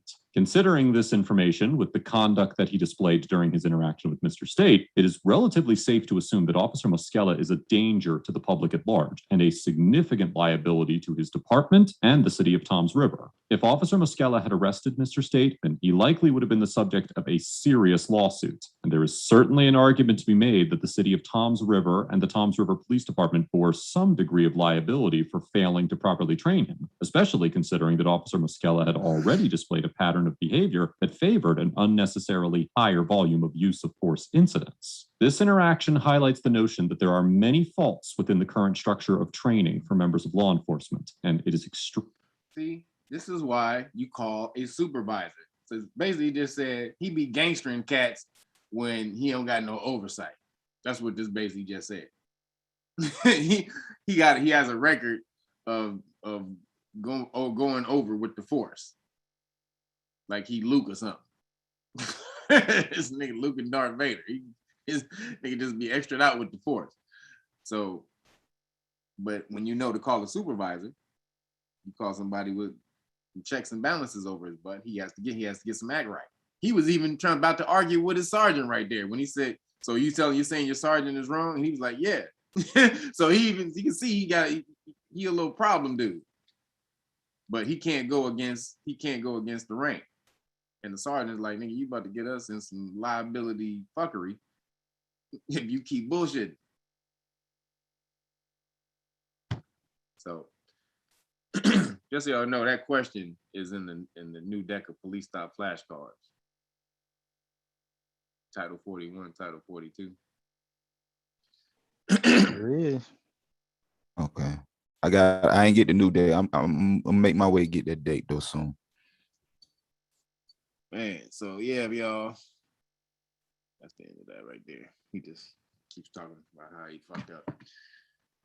Yeah, man, y'all starting to get this law, man. That's what's up. That is what's up. Y'all keep on trucking. Before you know it, it seemed like, it may not seem like you're picking it up, but then before you know it, you're like, damn, I know that shit. Y'all remember back when Michelle, she used to hide? She wouldn't answer no questions. Yeah, she wasn't the only one. Yeah, She'll yeah. be the first. She be the first to pop her hand up now most of the time. Hey, I got that. Hold up. Gangster. What's up? I'm right here. That's what I'm talking about. So, Right and correct. you keep trucking and you keep learning, man. You just pick it up. Your subconscious will grab it, and then you be like, "Oh shit, I know that, huh?" Before you even like, "Oh damn, I know that." Hey Kev, do you watch Suits, the show, or I don't know if it's still on, but that Lost show? I've never even heard of it. Oh man, that's what Meghan Markle. It's actually pretty good, but it's all about litigious. It's basically a bunch of lawyers, and they're just fighting cases. And so I've watched that. Between that and what you post, in these videos, I got a pretty good understanding of what I need to be doing when I'm, talking with the cops. Oh, that's what's up. I'll check it out. It's called Suits. Yeah, it's got Meghan Markle in it. So before she became, princess or whatever. All right. Yeah, I'm gonna check that out. Excuse me. How many? It's multiple seasons, or just like it's episodes? Yeah, it's like 9 seasons, so it's plenty of info in there. Damn. I'm soaking it up. 9 seasons. I'd be soaking it up too. Okay. All right. Damn. All right. I like Lost shows, so I'll dip into it. Thanks for the recommendation, bro. So yeah, man. Any other questions on the law before we bounce up out of here? I ordered me a turkey burger. Y'all know how it goes. Hey, put an order in for me too, Kev. Hey man, you know what's funny? On these apps, you can start ordering food from places across the country. Did y'all know that? Yep. For real? Yeah, Yes, sir. They shipping stuff to you. I can order some. I can order some chicken from Houston. Yep. Man, And I had vice that versa. idea a long time ago. How the hell you gonna order some?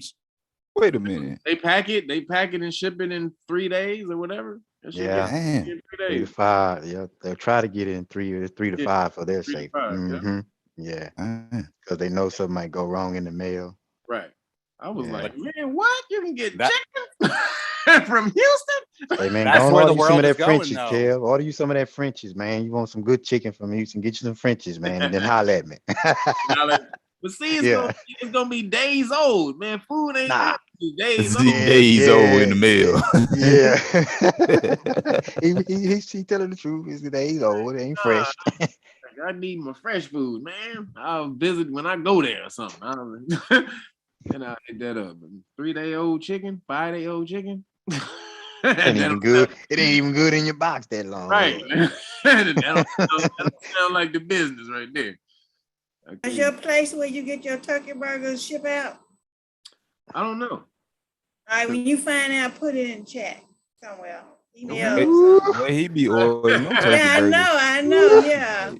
Maybe they can serve it. Yeah, maybe they can send it. Where you can fix it yourself, huh? Where you? Man, I don't know if it'll travel well. You got to eat that burger within the first 15 minutes. Come out the pit, huh? Hell nah. Stuff on it. It made Hot off the presses. Like the Krabby Patties. You ever try to eat cold? You ever try to eat cold fries? Well, maybe I can try something else on the menu. Maybe. Yeah, I'll check it out and see if they sing, or mail out.